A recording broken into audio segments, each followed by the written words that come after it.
नमस्कार. महर्षी धोंडो केशव कर्वे यांच्या 125 वर्ष जुन्या या कर्वे स्त्री शिक्षण संस्थेच्या सभागृहात उपस्थित मान्यवर आणि तुम्हा साऱ्या सुहृदांचं मनपूर्वक स्वागत. या परिसराला केवळ भूगोल नाही तर इतिहासही आहे. अशा या वास्तूमध्ये आज आपण सारेजण राजश्री कुलकर्णी लिखित निसर्गनीती या पुस्तकाच्या प्रकाशनासाठी जमलो आहोत. सुनिधी प्रकाशनातर्फे हे पुस्तक निर्मिलं गेलं आहे आणि SHK ट्रस्टतर्फे हा संपूर्ण कार्यक्रम आयोजित केला आहे. आपल्या सर्वांना नम्र विनंती आहे, नेहमीचीच आपापले भ्रमणध्वनी सायलेंट करा. आजच्या या कार्यक्रमाचा आणि विशेष असलेल्या नंतरच्या सादरीकरणाचा आनंद घेण्यासाठी त्या मोबाईलपासून थोडेसे लांब होऊया आणि या आजच्या कार्यक्रमामध्ये आपलं संपूर्ण लक्ष देऊया. साधारणतः 7 वाजेपर्यंत हा कार्यक्रम चालेल. अर्थातच सुरुवातीला पुस्तकाचं प्रकाशन आणि नंतर या लेखिकेशी असणाऱ्या गप्पांचं सादरीकरण, असा एक आगळा वेगळा कार्यक्रम आज तुम्हा साऱ्यांना आणि मलाही अनुभवायला मिळणार आहे.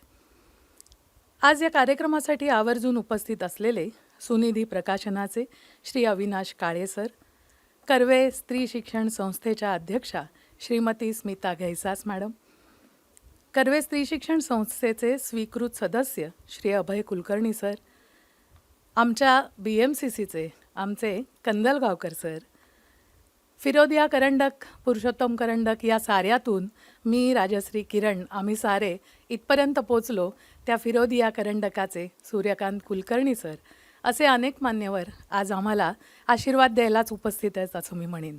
त्यामुळे तुम्हा साऱ्यांचं पुन्हा एकदा सर्व सुहृदांचंही मनपूर्वक स्वागत करते. आत्ता म्हणलं तसं SHK ट्रस्टतर्फे हा कार्यक्रम आयोजित आहे. या ट्रस्टची थोडक्यात ओळख करून घेऊया. हा ट्रस्ट स्वर्गीय हरिभाऊ कुलकर्णी विश्वस्त मंच या नावाचं लघुरूप आहे. या ट्रस्टची सांगली येथे 2001मध्ये नोंदणी झाली. त्यानंतर 10 वर्ष ट्रस्टचं कामकाज स्थिरस्थावर झाल्यावर खगोलशास्त्र विषयक उपक्रम ट्रस्टतर्फे चालू करण्यात आले. आत्तापर्यंत केंद्र सरकार आणि इंटरनॅशनल ॲस्ट्रॉनॉमिकल युनियन यांचे प्रकल्प संस्थेने यशस्वीरित्या पार पाडले आहेत. संस्थेच्या अध्यक्ष जयश्री महाशब्दे आणि सचिव सुभाष कुलकर्णी हे आहेत.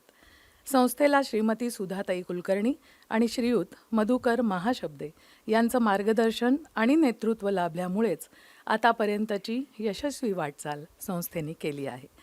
अशा या ट्रस्टतर्फे आजचा हा कार्यक्रम आयोजित आहे. आजच्या या सोहळ्यामध्ये या पुस्तकाच्या लेखनातील आशय लेखिकेच्या मनात कसा तयार झाला, विकसित झाला, याचा शोध घेण्याचा प्रयत्न करणारं एक विशेष सादरीकरण आहे. मी मगाशी म्हटलं, मी किरण आणि राजश्री एका कॉलेजमधले, तेही मी सरांचा उल्लेख करताना सांगितलं, आणि श्वेता ही नव्या पिढीची प्रतिनिधी.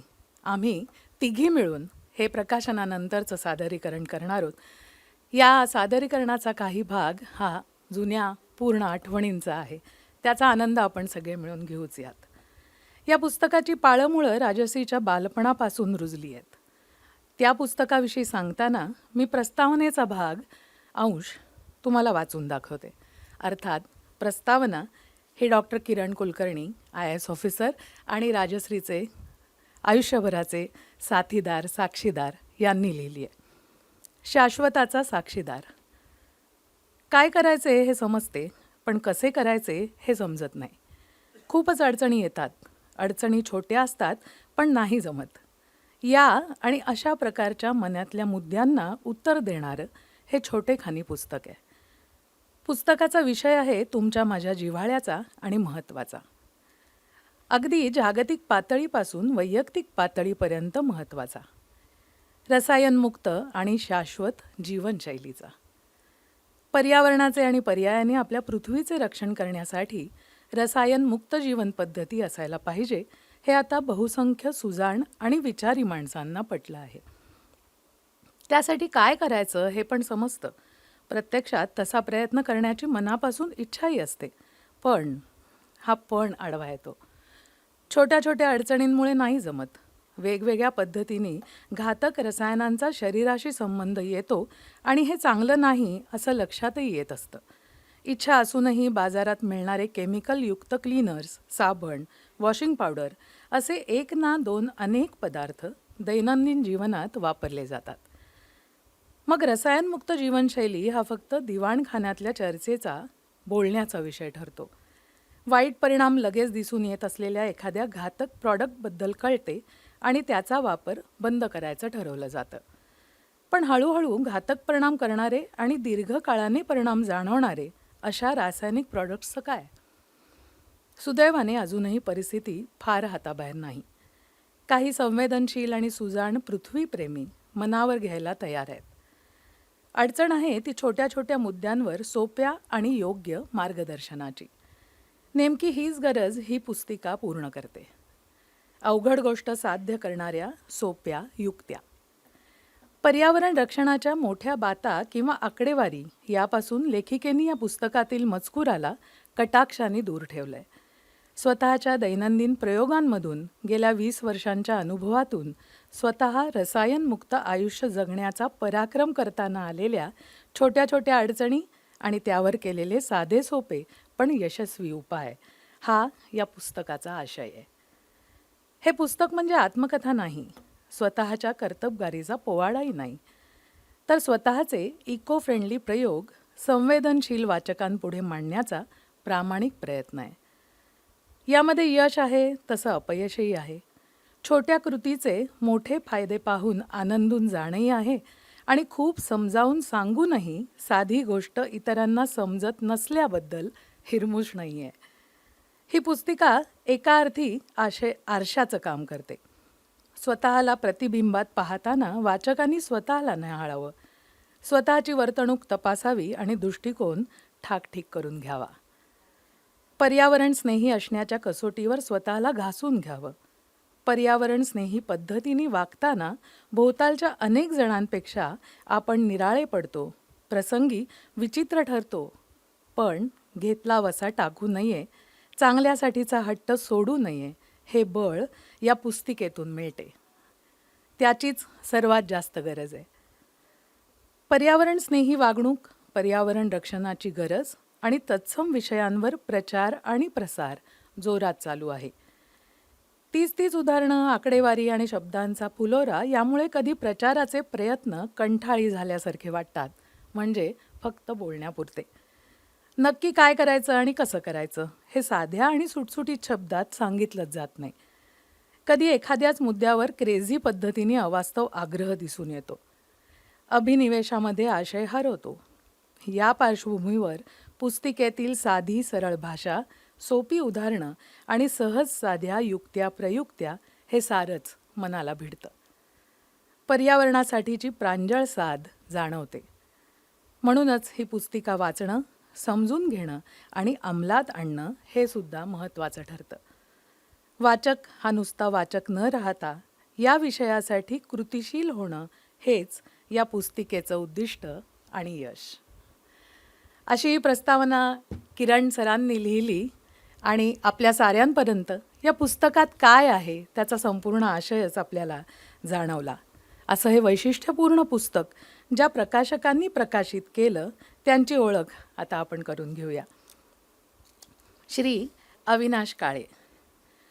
पुण्याच्या आप्पा बळवंत चौकात आनंदाश्रम या ऐतिहासिक वास्तूमध्ये कार्यालय असलेली सुनिधी पब्लिशर्स ही प्रकाशन संस्था. प्रकाशन व्यवसायाकडे नाविन्यपूर्ण पद्धतीने पाहणारी संस्था म्हणून प्रसिद्ध आहे. प्रकाशनाचा 25 वर्षांचा अनुभव या संस्थेच्या पाठीशी आहे. संपादन, अनुवाद याबरोबरच आवश्यक त्या सर्व प्रशासकीय सेवा सुनिधी पब्लिशर्सकडे उपलब्ध आहेत. या प्रकाशनाचे सर्वेसर्वा श्री अविनाश काळे यांना प्रकाशन व्यवसायाच्या अथपासून इतीपर्यंत म्हणजे प्रकाशनासाठी पुस्तक निवड, लेखक शोध यापासून ते वितरणापर्यंत सर्व प्रशासकीय जबाबदाऱ्या यशस्वीपणे हाताळण्याचा दांडगा अनुभव आहे. अशा प्रकारे त्यांनी हाताळलेल्या पुस्तकांची संख्या थोडी नाही तर चक्क 2200, 2200 एवढी आहे. अतिशय गांभीर्याने, निष्ठेने आणि नैतिक पद्धतीने व्यवसाय करणारे प्रकाशक म्हणून श्री अविनाश काळे सुप्रसिद्ध आहेत. मायग्रॉ हिल्स, पेंग्विन आणि सेज यासारख्या आंतरराष्ट्रीय प्रकाशन संस्थांबरोबर त्यांच्या प्रकाशन संस्थेने एकत्रित काम केले आहे. प्रकाशनाची आगळीवेगळी दृष्टी लाभलेल्या या संस्थेने निसर्गनीती प्रकाशित करण्याचा निर्णय घेतला आणि त्यामुळे यापूर्वी त्यांच्या नावावर असलेल्या उत्कृष्ट पुस्तकांच्या यादीमध्ये भरच पडली आहे. श्री अविनाश काळे यांना मी प्रकाशनामागची भूमिका स्पष्ट करण्याकरता इथे निमंत्रित करते. काळे सरांसाठी एकदा जोरदार टाळ्या होऊ देत आणि मग त्यांचा आपण मनोगत ऐकूया.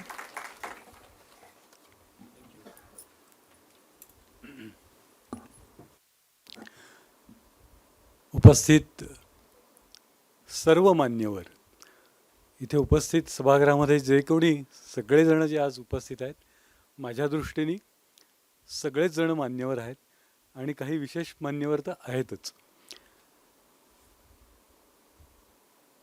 नवीन पुस्तक, नवा दिवस आणि नवीन अनुभव या दृष्टीनं या पुस्तकाकडे पाहताना विशेष आनंद होतोय. सर्वप्रथम हे पुस्तक सुनिधी पब्लिशर्स आमच्या प्रकाशन संस्थेला प्रकाशित करण्याकरता डॉक्टर किरण कुलकर्णी आणि राजश्री कुलकर्णी यांनी निवड केली आमची, त्याबद्दल त्यांचे मनापासून आभार. आणि राजश्री कुलकर्णी यांचे 2 कारणांसाठी आज अभिनंदन. एक म्हणजे आज त्यांचं पहिलं पुस्तक प्रकाशित होतं आहे. मी विशेष उल्लेख करतोय बरं का, पहिलं पुस्तक प्रकाशित होतं आहे. आणि आज त्यांचा वाढदिवस पण आहे, त्याच्याकरता त्यांना अतिशय मनापासून खूप खूप शुभेच्छा. पुस्तक निवडताना नेहमीच विचार असतो त्याच्यामागे, का करायचं पुस्तक, त्याची कारणं असावी लागतात, ठोस असावी लागतात. हे पुस्तक निवडण्याचं कारण हेच आहे की साधारणपणे पर्यावरणवादी, पर्यावरण स्नेही आणि एकूणच या सगळ्या प्रक्रियेबद्दल, पर्यावरण याच्याबद्दल खूप बोललं जातं, प्रचंड चर्चा आणि विरोध. मग त्याच्यामध्ये मग विकास करायचा का नाही आम्ही, इथपर्यंत तो प्रवास असतो. गंमत अशी आहे की माझ्या व्यक्तिगत आयुष्यामध्ये त्या पर्यावरणाकरता मी काय करायचं आहे याच्याबद्दल कोणीच बोलत नाही. आणि मग असं लक्षात येतं की कोणीतरी एक स्वतः काहीतरी प्रयोग करते, अतिशय निष्ठेने प्रयोग करते. ते प्रयोग करून त्याच्यामध्ये सुधारणा करण्याची एक वृत्ती आहे, त्या वृत्तीचं प्रवृत्तीत रूपांतरण होतं आहे. आणि मग असं जेव्हा कोणीतरी एखादं काहीतरी इतरांना सांगण्याचा प्रयत्न करते, ज्या सांगण्यामध्ये काहीतरी आशय आहे, जे करून पाहता येणं आहे, शक्य आहे, अशा आशयाला प्रकाशात आणणं हे खूपच माझ्या दृष्टीने महत्त्वाचं वाटतं. म्हणून हे पुस्तक केलेलं आहे. आता हे पुस्तकाचं वेगळेपण ते तुम्ही पाहिल्यानंतर, ते पुस्तक जेव्हा प्रकाशित होईल, तुमच्या हातात येईल, वाचक म्हणून तुम्ही त्याला प्रतिसाद द्यालच याच्याबद्दल खात्री आहे. ते करत असताना मात्र एक खूप काळजी घेतलेली आहे त्या पुस्तकावरती. संस्करण करत असताना आणि ते पूर्ण आत्ता त्याचं अंतिम स्वरूप जेव्हा येतंय, तर त्याच्यामध्ये बऱ्याच प्रक्रियेमधनं ते गेलं. त्याच्यावरती चर्चा झाल्यात आमच्या, त्याच्यामध्ये काही सुधारणा झाल्या, काही आवश्यक गोष्टी आम्ही केलेल्या आहेत. तर त्याला लेखिका म्हणून राजश्री कुलकर्णी यांनी जो प्रतिसाद दिला तो देखील अतिशय महत्त्वाचा होता. कारण मला असं वाटतं की प्रकाशक आणि लेखक हा ना एक ते नातं आहे. ते असं फक्त कोणीतरी माझ्याकडे काहीतरी प्रकाशनाकरता दिलं आणि मी प्रकाशित केलं संस्थेने आणि ते झालं की सगळी प्रक्रिया संपली, असं नाही आहे. ते जितक्या म्हणजे त्याचं देखील एक पर्यावरण आहे. ते पर्यावरण अशा दृष्टीने मला वाटतं की ते नातं जे आहे ते अतिशय महत्त्वाचं नातं आहे. ते सांभाळलं गेलं पाहिजे आणि त्या दृष्टीने त्यांच्याबरोबर जो काही स्नेह जुळला या निमित्ताने आणि अंतर्बाह्य स्वतःच्या एकूणच अस्तित्वाशी प्रामाणिक असलेली अशी एक व्यक्ती भेटली, हे त्या पुस्तकाचं म्हणून देखील मला महत्त्व वाटतं आणि त्या दृष्टीने तो एक नवीन स्नेह तयार झाला आहे. तो लोकांपर्यंत त्या पुस्तकाच्या निमित्ताने जाणार आहे. यामध्ये पुस्तकाचं अजून एक वैशिष्ट्य आहे की त्याच्यामध्ये नुसतं तुम्हाला वाचायचं नाही आहे बरं का. पुस्तक तुम्हाला फक्त वाचून संपणारं नाही आहे पुस्तक ते. तुम्हाला सुद्धा ते कामाला लावणार आहे. कारण त्याच्यामध्ये आम्ही तुमच्याकरता काही प्रश्नोत्तरं दिलेली आहेत की तुम्ही सुद्धा त्याच्यात त्या पुस्तकात नोंदी करायच्या आहेत. त्या नोंदी केल्यानंतर तुम्हाला काही प्रश्न पण दिलेले आहेत विचार करायला. मग त्याच्यानंतर तुमच्या नोंदी येतील त्याच्यामध्ये आणि तुम्ही खरोखरच ते करू शकाल. प्रत्येक वाचक त्याच्यातनं काहीतरी करू शकेल अशी नक्की त्याच्यामध्ये तरतूद केलेली आहे. आणि त्या दृष्टीने आम्ही म्हणतो आहोत की हे पुस्तक हेच एक वर्कशॉप आहे, ती एक कार्यशाळा आहे आणि ते कोणालाही करता येण्याजोगं आहे. मला सर्वात महत्त्वाचं काय वाटतं माहिती का, मी स्वतः त्यांचे ते सगळे प्रयोग त्यांच्या घरी जाऊन पाहिलेले आहेत आणि ते कोणालाही करता येण्याजोगे असा आत्मविश्वास देणारं हे पुस्तक आहे. त्यामुळे खूप महत्त्वाची असं त्याला जरी ते छोटेखानी असलं तरी माझ्या दृष्टीने ते अतिशय महत्त्वाचा असा दस्तऐवज तो तयार झालेला आहे, जो कोणाकरताही आणि एकूणच आपण जे सगळेजण फक्त त्याच्याविषयी खूप चर्चा होते, बोललं जातं, तर आता आपल्याला चर्चा करून भागणार नाही आहे. आपण कृती करूया, जी कृती सहज शक्य आहे. आणि मग एक एक माणूस जरी बदलला ना त्यातला, तर एकेकाला जरी कळलं त्यातलं, तर खूप काही घडणार आहे. त्या पुस्तकाच्या निमित्ताने ते घडणार आहे. तर मला असं वाटतं की हे पुस्तक तुम्ही सर्वांनी अतिशय त्याचं स्वागत करावं. त्याच्यावरती तुमच्या कोणत्याही प्रतिक्रिया असल्या तर त्या आम्हाला प्रकाशक म्हणून, लेखिका म्हणून त्यांना कोणालाही कळवा. आम्हाला खूप आनंद होईल. त्याच्यात काही नवीन अजून तुम्हाला माहिती हवी असेल तर तीही सांगा, नक्की सांगा. म्हणजे मग पुढच्या आवृत्तीमध्ये आम्हाला त्याच्यात अगदीच चांगले सकारात्मक असे बदल करता येतील असं आपण पाहूया. कोणतंही पुस्तक जेव्हा आकाराला येतं तर ते आकाराला येत असताना त्याच्यामध्ये अनेकांचं त्याच्यामध्ये सहभाग असतो. तो सहभाग पुस्तकाचं तो संपादन आहे, त्याच्यावरचं एकूण चित्र आहेत, मुखपृष्ठ आहे, त्यानंतर त्याचं सगळंच आहे, पुढे मुद्रण आहे. या सगळ्यामध्ये वेगवेगळ्या माणसांच्या भूमिका आहेत. तर त्याच्यामध्ये सुनिधी पब्लिशर्सच्या ज्या संचालक आहेत त्या प्रणती काळे, त्याच्यानंतर सुषमा म्हाळगी यांचा, त्याबरोबरीने विनोद शिंदे हे आमचे चित्रकार आहेत, ज्यांनी एक अतिशय उत्कृष्ट असं मुखपृष्ठ तयार केलेलं आहे. त्यांचा मुद्रक जे आहेत के सी भिडे, मुद्रणालयाचे शेखर भिडे, आणि त्या पुस्तकाला अनेकांचा ज्यांचा हात लागलेला आहे त्या सगळ्यांचे अतिशय मनापासून मी आभार मानतो.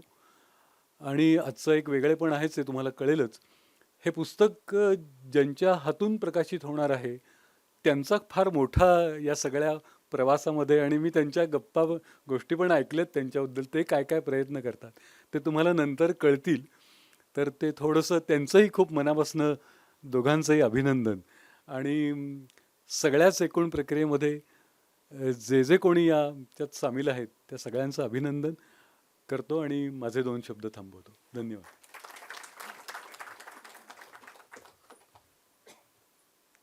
धन्यवाद काळे सर.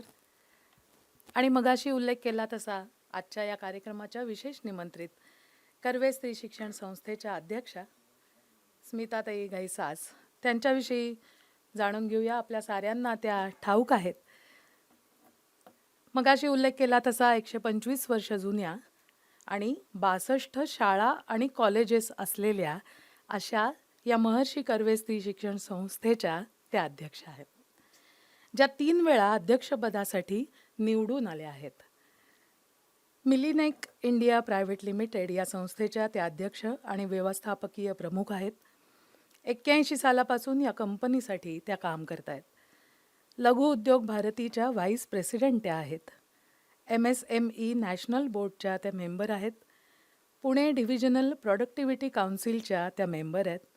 मुळशी तालुका इंडस्ट्रीज असोसिएशनच्या त्या माजी अध्यक्ष आहेत. उद्योगिनी गौरव पुरस्कार, बेस्ट इंजिनियर एंटरप्रेन्युअर अवॉर्ड महिला चेतना दिन अवॉर्ड असे अनेक पुरस्कार मिळवणाऱ्या गैसास मॅडम. गैसास सर आणि मॅडम यांचा सुयश ट्रस्टही आहे. 7 राज्यांमधल्या वनवासी कुटुंबांच्या उद्धारासाठी ते गेली अनेक वर्ष काम करत आहेत. त्या कामासाठीही मॅडमना अनेक पुरस्कार प्राप्त झाले आहेत. खरं तर अनेक पानी मॅडमची ओळख आहे, पण आता या एवढ्या मोठ्या संस्थेच्या त्या अध्यक्ष आहेत आणि गेली अनेक वर्ष महिलांबरोबर, स्त्रियांबरोबर, विद्यार्थिनींसाठी त्या काम करत आहेत. आजच्या या पुस्तकाची प्रकाशन पूर्वप्रत मॅडमना वाचायला दिली होती. त्यामुळे या संपूर्ण कार्याच्या निमित्ताने विद्यार्थिनींसाठी, समाजासाठी या पुस्तकाचा कसा उपयोग होऊ शकतो त्या नक्की आपल्याला चांगलं सांगतील. त्यामुळे त्यांच्या अनुभवाचा फायदा घेत त्यांच्याकडून मार्गदर्शनाचे 2 शब्द ऐकण्याची आपल्या साऱ्यांचीच इच्छा आहे. मी त्यांना विनंती करते की तुम्ही तुमचं मनोगत व्यक्त करावं.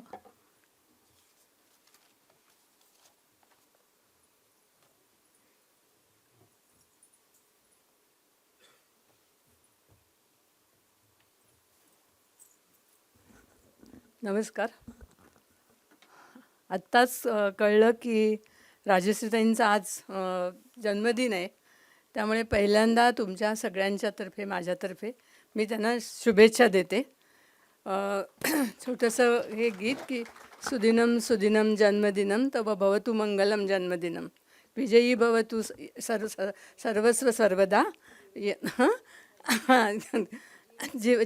जीवे शरदा शतम शतम.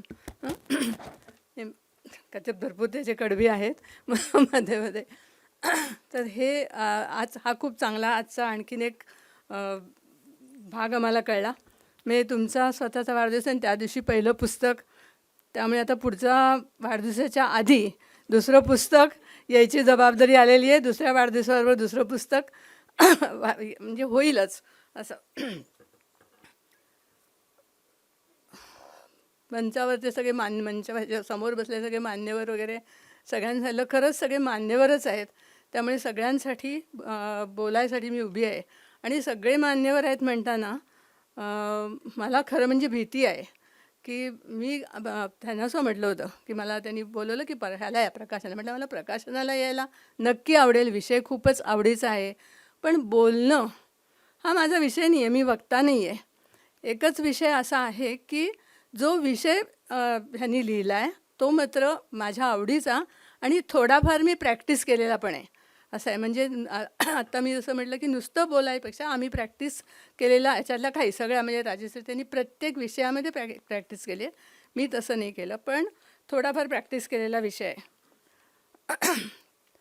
राजश्री त्यांनी जे पुस्तक लिहिलं आहे त्याच्यात ते वाचत असताना मला समर्थांच्या एका ह्याची आठवण झाली की उत्तम गुण स्वये घ्यावे, ते बहुतासी सांगावे, वर्तल्या विण बोलावे, ते शब्द मिथ्या.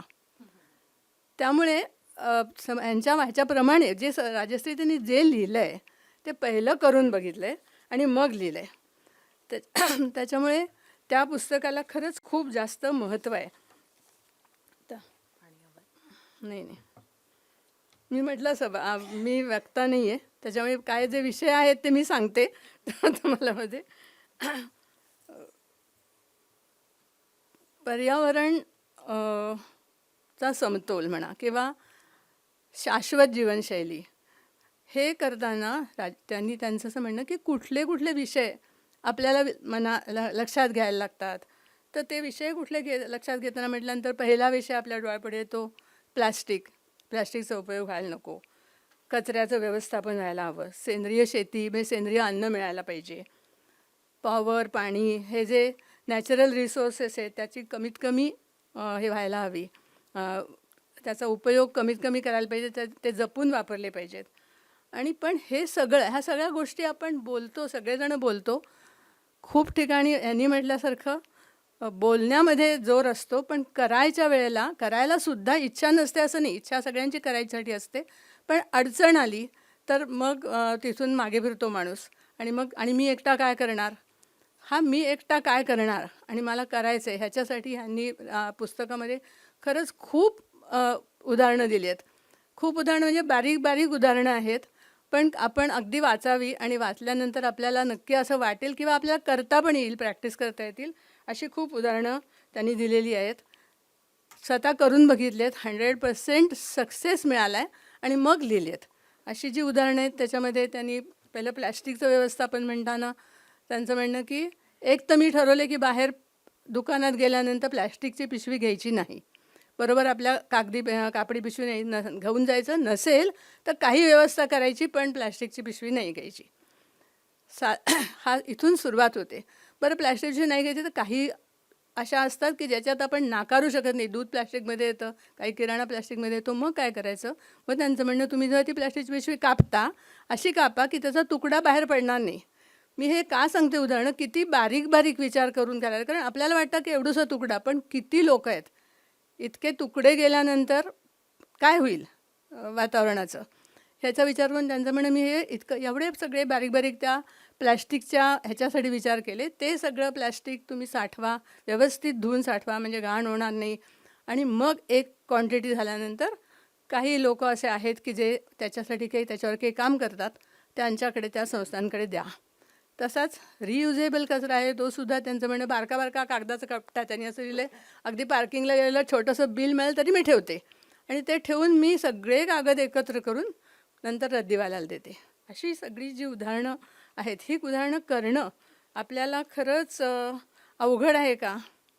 अवघड नाही आहे, पण जबरदस्त इच्छा लागते, मी करीनच साठीची आपल्या मनाची ताकद लागते. ते असेल तर हे व्हायला अडचण येत नाही. त्यांचं आणखीन असं म्हणणं की काय होऊ शकतं, म्हणजे कशामुळे ह्या अडचणी येऊ शकतात. तर एक म्हणजे तुम्ही खूप जास्त लागतं त्यापेक्षा खरेदी करता आणि मग अर्थातच जर खूप जास्त आणलं असेल तर ते फुकट जातं. हे फुकट घालवू नका म्हणून सुरुवात तिथून करा. खरेदी करताना मनावरचा कंट्रोल ठेवा. आता म्हणून म्हटलं ह्या ज्या गोष्टी आहेत ह्या अवघड आहेत का? अवघड नाही आहेत. पण आपण किती जण, म्हणजे आता मी पुस्तक वाचलं, मलासुद्धा लक्षात येतं की आता मी वाचलं पुस्तक सगळंच, म्हणजे केव्हा तरी आपण लहान असतो, कॉलेजमध्ये असतो, नोकरी करत असतो. आता आज मी असं म्हणते, जेव्हा कपाटातल्या साड्या बघते की अरे आता ह्याच्यानंतर घ्यायची नाही, पण परत दुकानात गेल्यानंतर जर वेगळं काहीतरी दिसलं घ्यावं असं वाटतं. थांबता येतं का? तर हे थांबता येणं हे मनावर ठेवून आपल्याला काही गोष्टी कंट्रोल करणं आवश्यक आहे. अशा खूप गोष्टी त्यांनी पुस्तकामध्ये लिहिल्या आहेत. त्या पुस्तकाच्या सगळ्या गोष्टी आपल्याला मला असं वाटतं की आपल्याला प्रॅक्टिस करता आल्या पाहिजेत, प्रॅक्टिस करता येतील. आणि हे पुस्तक आता प्रकाशित होईल. प्रकाशित झाल्यानंतर मला असं वाटतं की प्रत्येकाने ते पुस्तक घेतलं पाहिजे, वाचलं पाहिजे. वाचक नाही, नुसतं वाचक, आणि त्या पुस्तकात जे दिलं आहे त्याचा आपण उपयोग केला पाहिजे. आणि आपण हे जर केलं तर कारण पर्यावरणाचा जो ऱ्हास होतो आहे त्याचं उत्तर हे फक्त मोठ्या मोठ्या प्रयोगातनं खरंच होणार नाही. इतक्या सगळ्या लोकांनी जर ठरवलं तर नक्की, म्हणजे मग फार पटकन होईल. त्या सगळ्या लोकांनी ठरवताना त्याच्यामधला जो कुठचा छोटासा भाग आपण असू ते आपण सुरू करूया. हे जे त्यांचा स्वतःसाठीचा हट्ट होता, तो स्वतःसाठीचा हट्ट त्यांनी पूर्ण केला आणि आता आपल्याला सांगितले की करता येतो, बघा तुम्ही करा. माझं म्हणणं असं, इथे आलेल्या लोकांच्यामधल्या 10 लोकांनी समजा केलं ना, त्यांच्या पुस्तकाचं सार्थक झालं असं मी म्हणेन. पुस्तक तर केलं आहे. अजून मी ते पुस्तक वाचताना असं बघितलं की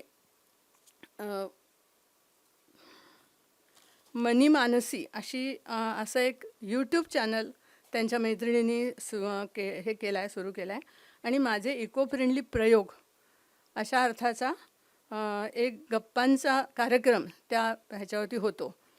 मी बघितला नाही, मी फक्त पुस्तकात वाचलं, आजच वाचलं, कारण मला जरा पुस्तक थोडं उशिरा मिळालं हातामध्ये. नाही तर मला ते पण बघून यायला आवडलं असतं की अजून त्या काय काय करतात ती जास्त जरा ओळख झाली असती.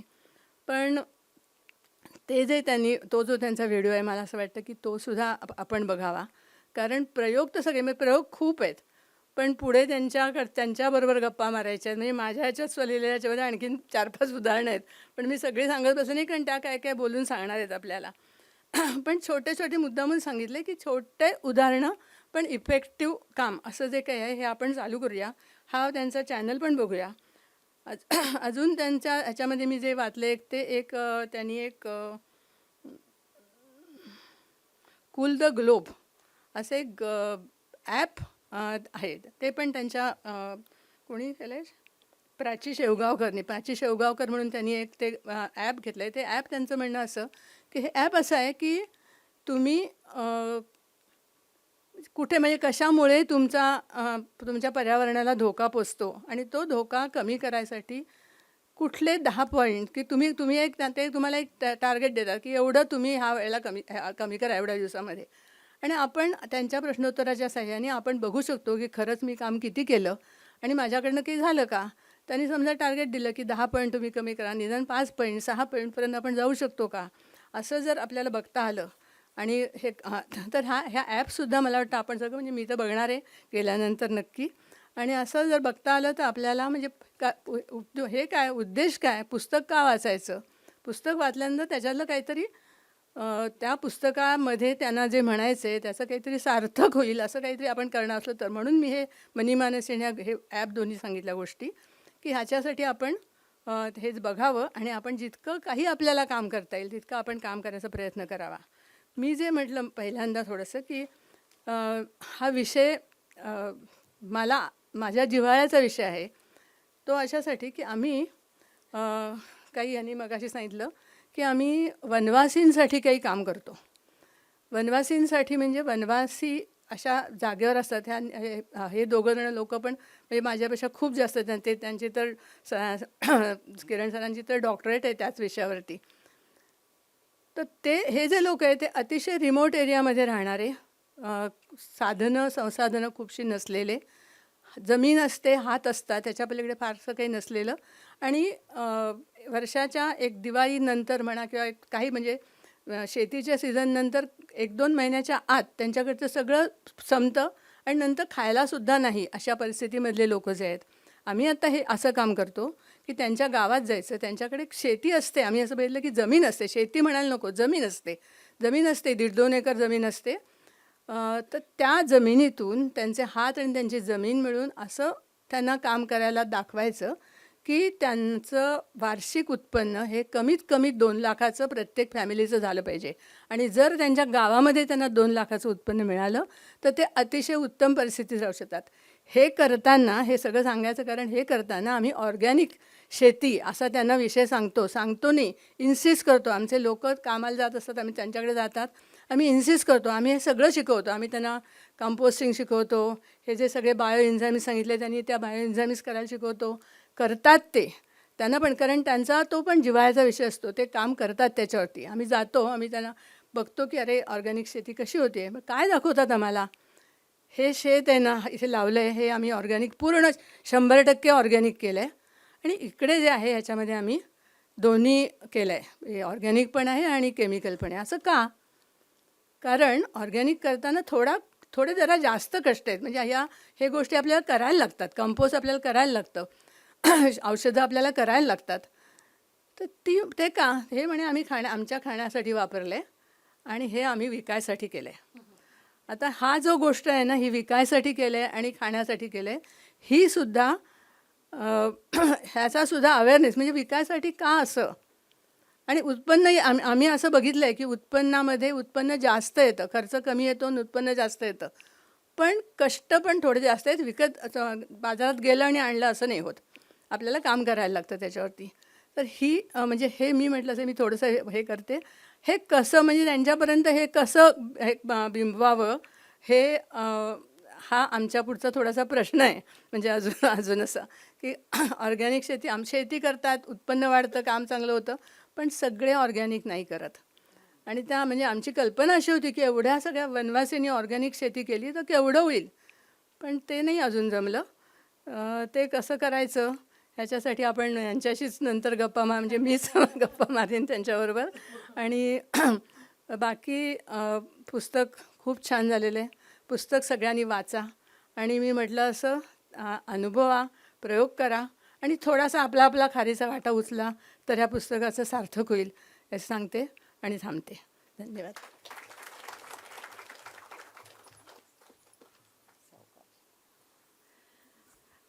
धन्यवाद गैसास मॅडम. आणि आता ज्या कार्यक्रमासाठी आपण सारेजण जमलो आहोत ते निसर्गनीती या पुस्तकाचं प्रकाशन आपण आता करूया. मगाशी काळे सरांनी उल्लेख केला तसं आजचं हे प्रकाशन हे वैशिष्ट्यपूर्ण असणार आहे. कोणत्याही या मान्यवरांचे आशीर्वाद आपण मागितले आणि त्यांना सुरुवातीला इथे त्यांचं मार्गदर्शन लाभलं, परंतु प्रकाशन मात्र आपण अशा 2 व्यक्तींच्या हस्ते करणार आहोत जे राजश्रीच्या या संपूर्ण प्रयोगांचे साक्षीदार आहेत आणि मदतनीस आहेत. त्यामुळे अर्जुन आणि ज्योती कांबळे या दोघा तिच्या मदतनीसांना मी रंगमंचावर यायची विनंती करते. आपण त्या दोघांच्या हस्ते या पुस्तकाचं प्रकाशन करणार आहोत. त्यासोबतच आत्ता ज्यांचं मार्गदर्शन लाभलं त्या घैसास मॅडम, त्यांनाही मी रंगमंचावर यायची विनंती करते. आणि या पुस्तकाचे प्रकाशक काळे यांनाही रंगमंचावर यायची विनंती करते. मगाशी म्हणलं तसं राजश्रीच्या संपूर्ण प्रयोगाचे साक्षीदार आणि आयुष्यभराचा पाठिंबा देणारा साथीदार किरण कुलकर्णी, त्यांनाही रंगमंचावर यायची विनंती करते. आणि या दोघांची, त्यांच्या सर्वच प्रयोगांची साक्षीदार आणि पुढच्या पिढीची प्रतिनिधी श्वेता, हिलाही रंगमंचावर यायची विनंती करते. आणि आज ज्यांचा वाढदिवस आहे त्या लेखिका राजश्री कुलकर्णी आणि राजश्रीची आई ट्रस्टच्या अध्यक्ष जयश्रीताई महाशब्दे.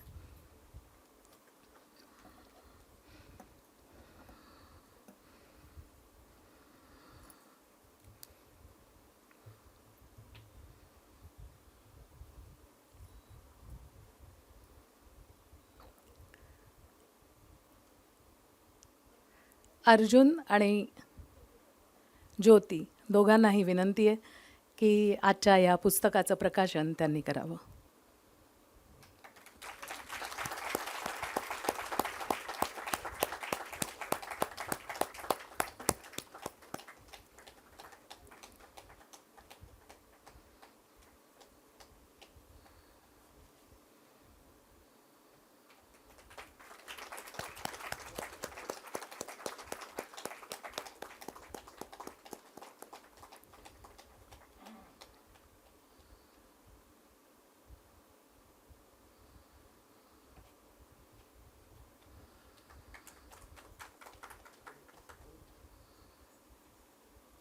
पुन्हा एकदा राजश्रीला तिच्या पहिल्या पुस्तक प्रकाशनानिमित्त आणि वाढदिवसानिमित्त अनेक टाळ्या वाजवून आपण तिचं अभिनंदन करूया. पहिलं पुस्तक तिचं प्रकाशित झालं असं मी जाहीर करते. सर्व मान्यवरांना स्थानापन्न व्हायची विनंती करते.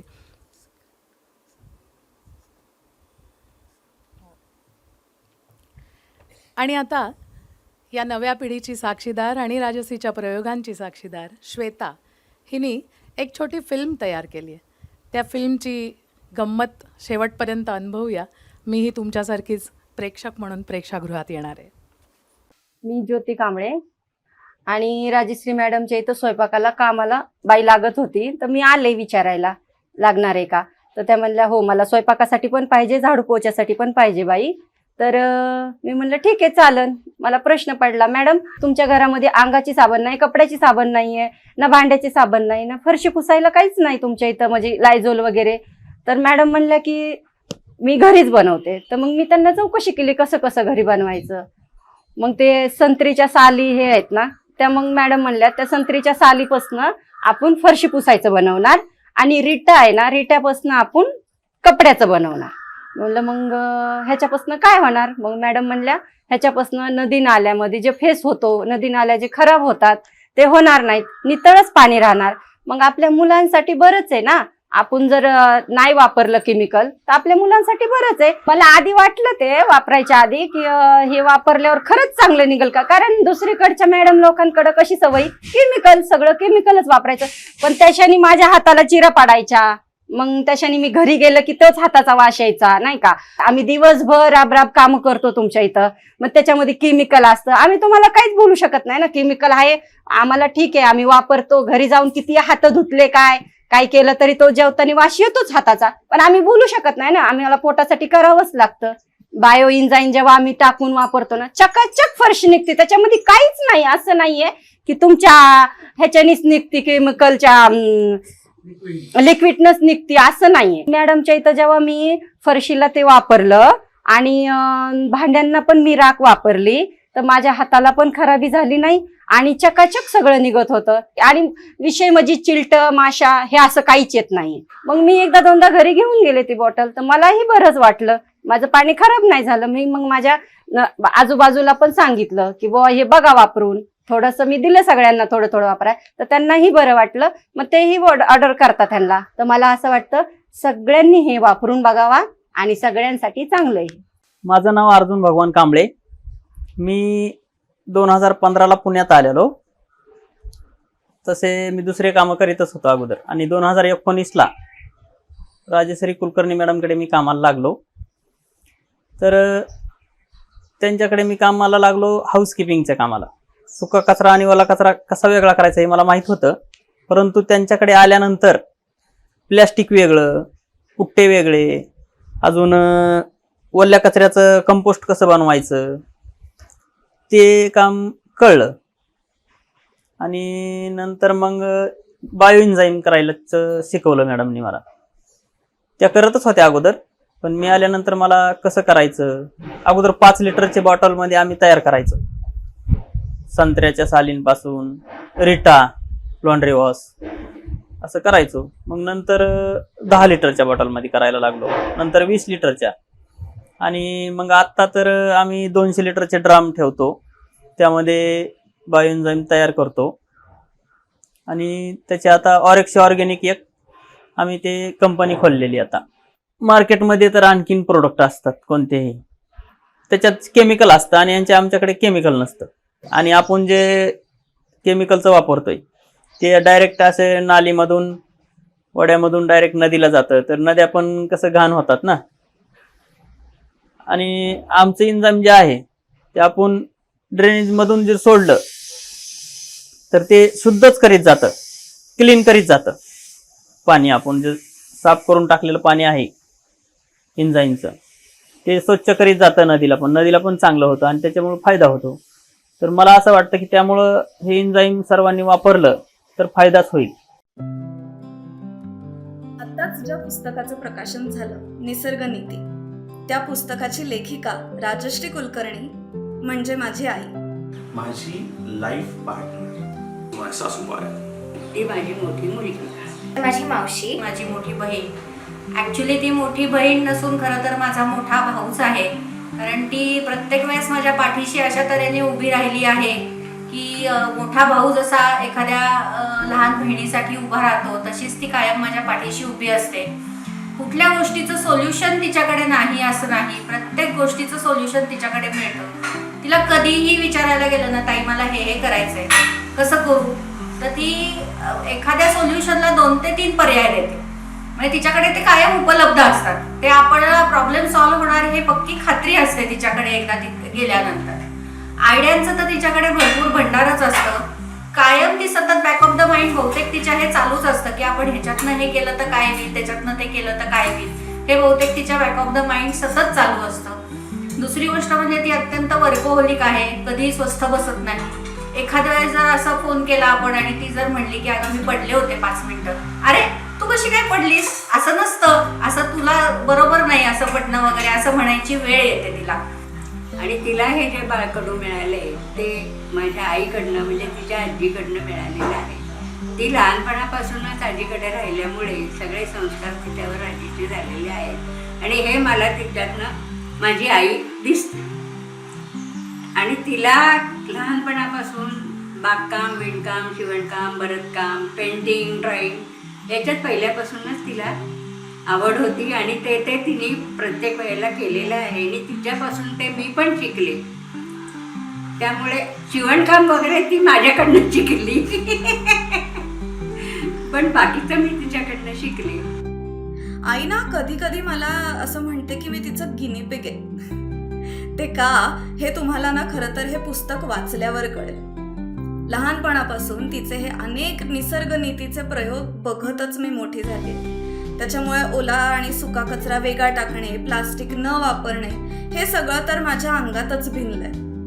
पण तिच्याकडून जी मला खरंच क्रिएटिव्हिटी शिकायला मिळाली आहे हे मला खूप जाणवतं, कारण की माझ्या प्रॉब्लेम सॉल्व्हिंग स्किलमध्ये तिचा खूप मोठा वाटा आहे. काहीही प्रॉब्लेम येऊ दे, तो आपण सॉल्व्ह करायचा आणि पुढे जायचं.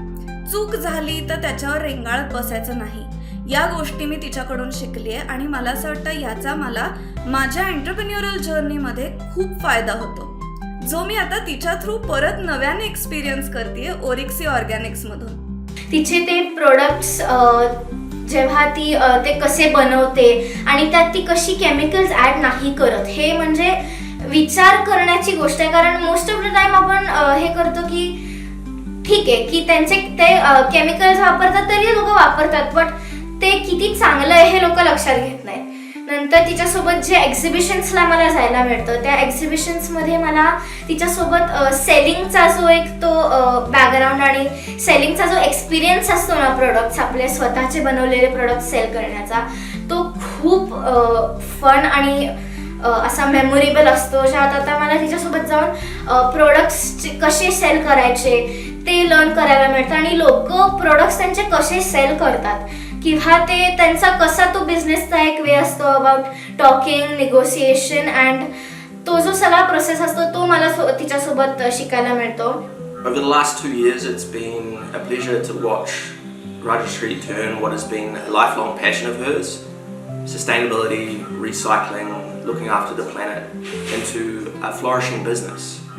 I'm a business person myself, so I really appreciate the dedication and hard work that goes into this. And I wish her all the best for her continued success. For me, I have come from a household where recycling, sustainability was important, and we grew up and understood the importance of doing these things.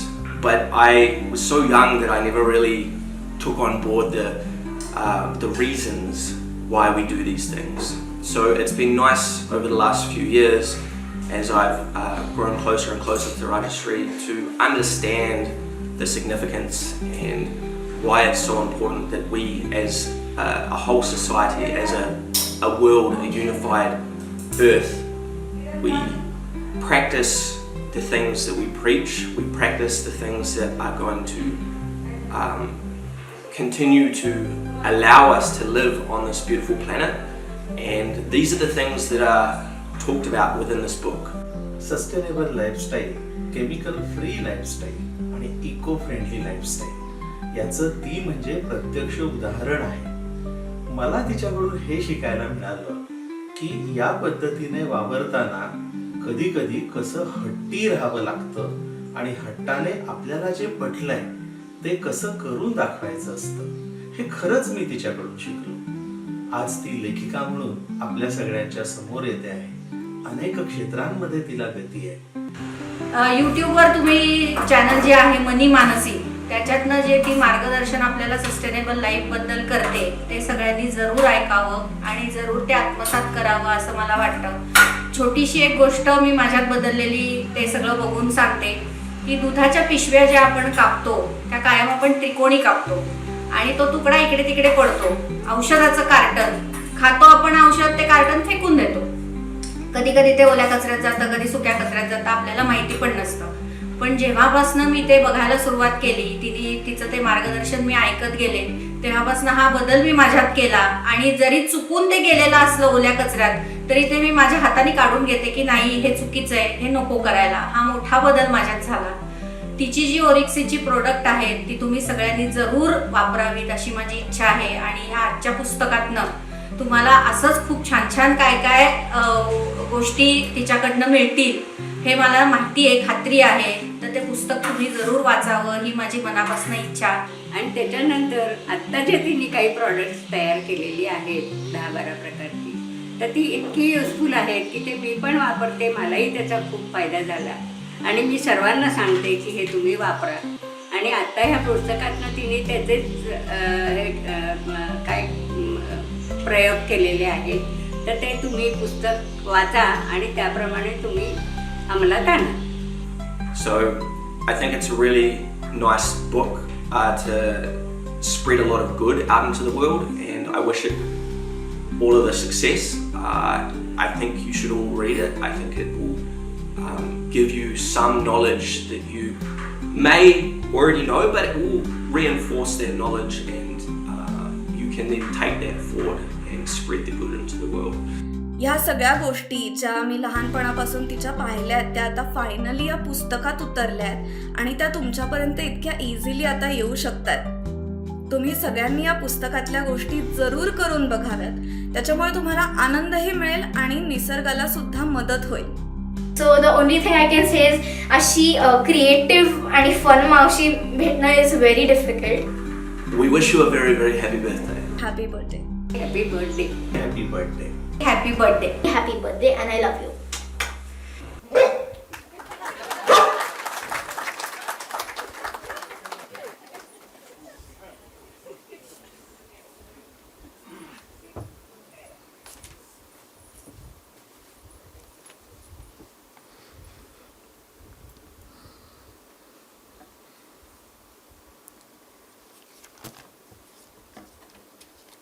तिच्या वाढदिवसादिवशी आपण सगळेजण इथे जमलो आहेत आणि तिचं पहिलं पुस्तक प्रकाशित झालं आहे. या दोन्हीसाठी अभिनंदन करत आमची एक मैत्रीण निलिमा फाटक, तिला मी उभं राहायची विनंती करते. तिने राजश्रीविषयी एक अप्रतिम कविता लिहिली आहे. ती तिला शुभेच्छा म्हणून सादर करते. त्यातल्या काही ओळी तुम्हा साऱ्यांसाठी मी वाचते. त्या कवितेत निलिमा असं म्हणतीये की कन्या लाडकी कुणाची राधनी कुणा हृदयाची, राजश्री मधुर वेणू जननी गोड श्वेताची. मूल्ये घेऊन सोबती निसर्गाची तत्वकांती, रसिका विशेष लाभे असा दिव्य ग्रंथ हाती. तू खाण सद्गुणांची दाटे अंगणी तो नाद, निसर्ग नीती सांगून लेखणीला नवी साद. तू आहे आनंद यात्री चाले देखणा प्रवास, आम्हा मार्ग दाखवून कृतार्थ ठरो विश्वास. सूर्य शशी तारकांचे तेज तुझला लाभू दे, राजश्री नाम सार्थकी यश जीवनी राहू दे. अशा या राजश्रीला रंगमंचावर यायची मी विनंती करते आणि आपल्या सर्वांतर्फे परत एकदा शुभेच्छा देत आता आपण या लेखिकेची गोष्ट ऐकणार आहोत. सुरुवातीला मी म्हणलं तसं हे एक विशेष सादरीकरण आहे आणि या सादरीकरणाचं संपूर्ण लेखन किरण कुलकर्णी यांनी केलं आहे. राजश्रीची पुढच्या पिढीची साक्षीदार, आपल्या सर्वांच्या पुढच्या पिढीची प्रतिनिधी श्वेतालाही मी रंगमंचावर यायची विनंती करते. आणि राजश्रीला आजच्या या वाढदिवशी एक विशेष भेट मलाही द्यायची आहे. कविता एरवी माझी केली जाते, पण ती आमच्या मैत्रिणीने दिल्यामुळे सादर करायची संधी मिळाली. त्याबद्दल निलिमाचे आणि किरणचे विशेष आभार. आणि आत्ता आपण ऐकलं की अर्जुनकडून, ज्योतीकडून राजश्रीला प्रिय असलेलं काय, संत्री मोसंबी लिंब. त्यामुळे प्लॅस्टिकमधनं आणलं आहे त्याबद्दल सुरुवातीला माफी, पण तुम्हाला दिसावं म्हणून त्याला पुढे एक पिशवी घालून आणली आहे, त्यात ओतून देईन.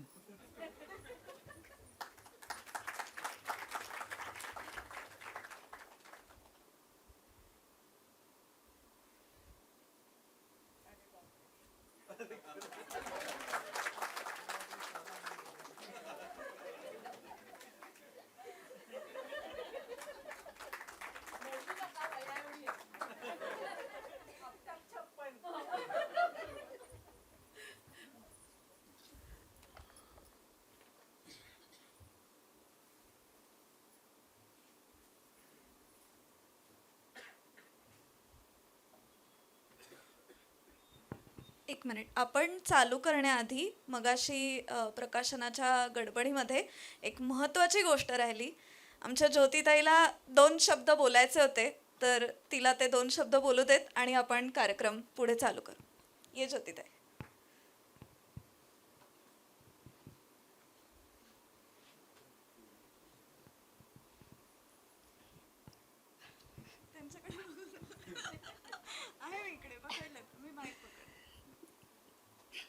आमच्यासारख्या कामगारांना एवढी मोठी संधी दिली ताईंनी. थँक्यू आणि धन्यवाद.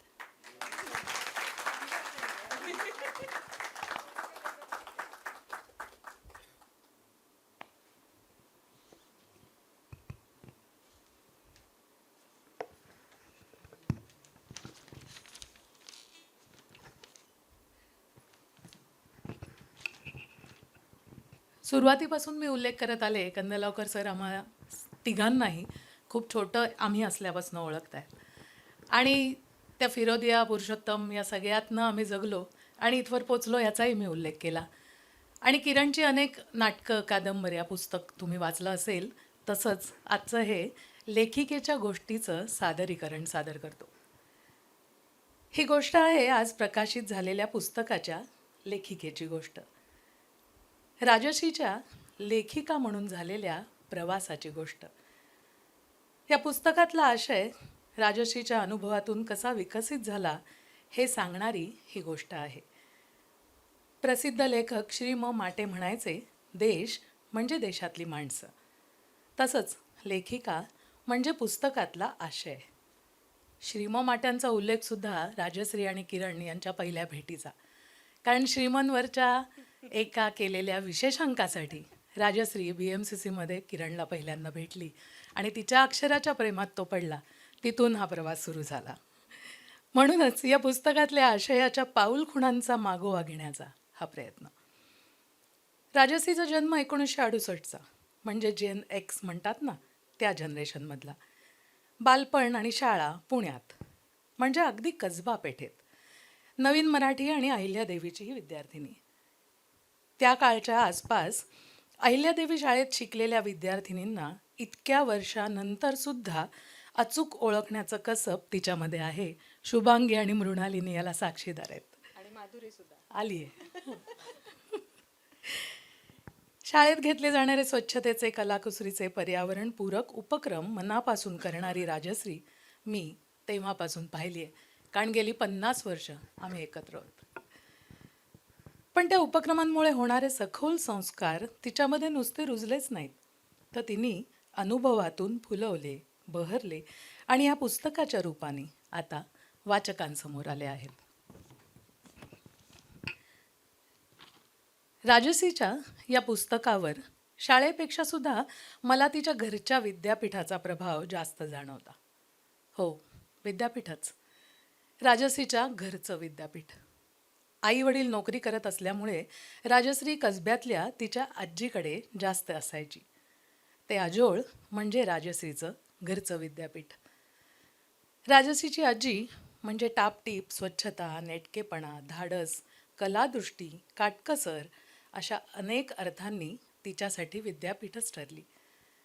आजीबरोबर त्या काळात तिने ग्रहण केलेल्या गोष्टी आणि त्याहीपेक्षा ग्रहण केलेला दृष्टिकोन या पुस्तकात ठायी ठायी जाणवतो.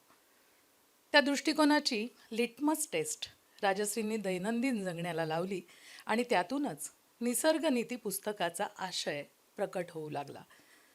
शाश्वत जीवनशैली, रसायनविरहित जगणं, पर्यावरणपूरक वागणं आणि मिनिमलिझम ह्या पुस्तकात सांगितलेल्या सर्वच मुद्द्यांची पाळंमुळं राजश्रीच्या आजीबरोबरच्या सहवासात दिसतात. श्वेता, राजश्रीची आजी म्हणजे तुझी पणजी ना? तू पाहिलंस का गं पणजीला? आईवर आपल्या पणजीचा प्रभाव किती जाणवला तुला आणि किती विचारलंयस तू आईला त्याबद्दल? हो, पणजीला मी पाहिलं आहे. मला असं वाटतं मी 8वीत 9वीत असेपर्यंत ती होती. आणि मला हे आठवतं आहे पणजीबद्दल की ती पण किती टापटीप आणि नीटनेटकी होती. आणि माझा सगळ्यात आवडायचं पणजी असली घरी, मी पणजीच्या इथे असले की तिच्या पदरात घुसून बसायचं आणि ती तिचा जप करायची ते ऐकायचं.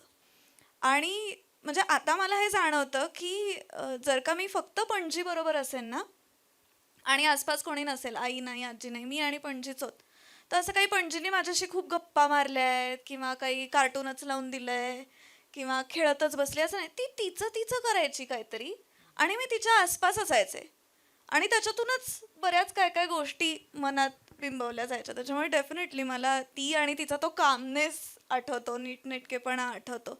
आणि प्रश्न तर मी म्हणजे विचारायचेच खूप.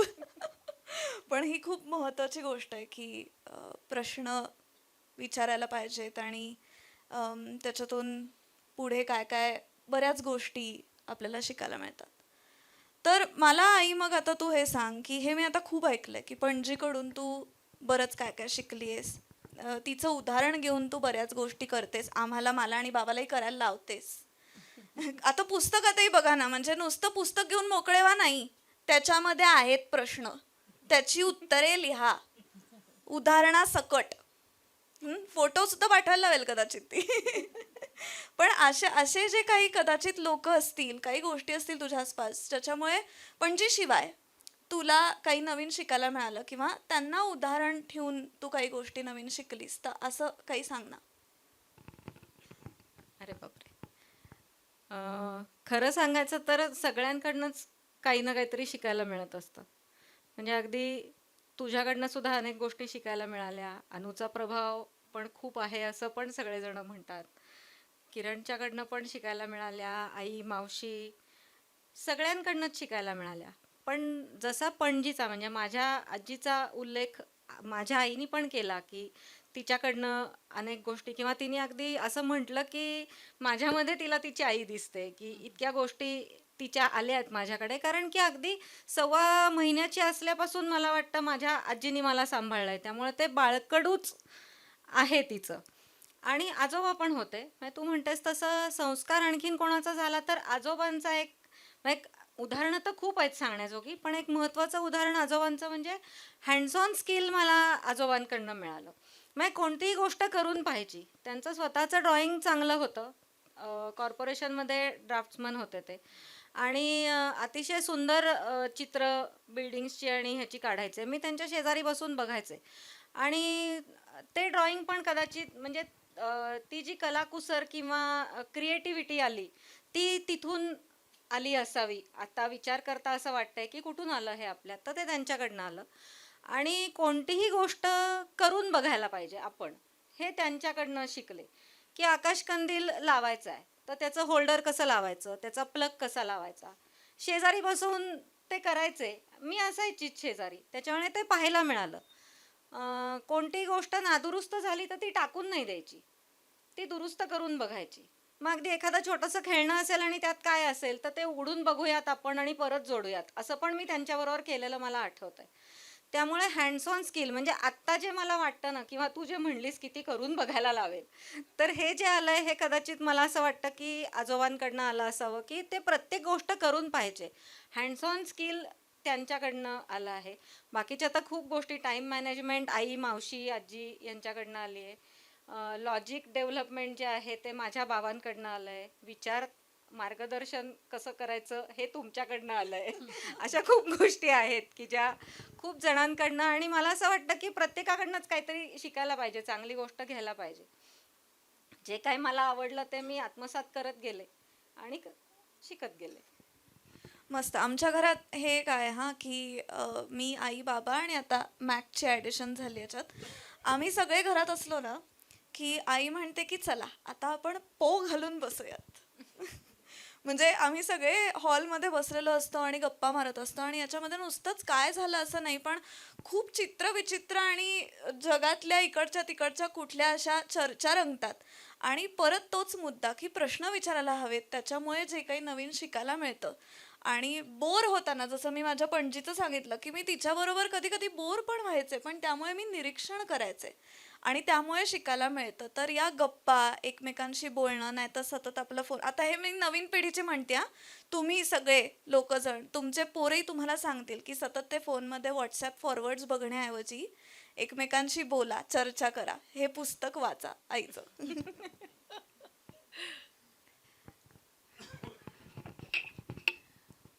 या लेखिकेची गोष्ट म्हणजे निसर्गनीती पुस्तकाचा आशय तिच्या मनात कसा कसा आकार घेत गेला त्याची गोष्ट पुढे सुरू करते. तर राजसीची आजी या विद्यापीठात मिनिमिलिझम, शाश्वत जीवनशैली याची बीजं रुजल्यानंतर राजश्रीच्या आयुष्याचा महत्त्वाचा कालखंड सुरू झाला. तो किरणशी झालेल्या विवाहानंतर. बदलीच्या नोकरीमुळे जळगाव, जामोद, पुसद, अकोला, बुलढाणा आणि अमरावती या विदर्भातल्या गावांमध्ये राहणं राजश्रीनी छान एन्जॉय केलं. तिच्या वेगवेगळ्या प्रयोगांची सुरुवात याच गावांमध्ये झाली. त्यातल्या अनेक प्रयोगांसाठी निमित्त ठरली ती श्वेता.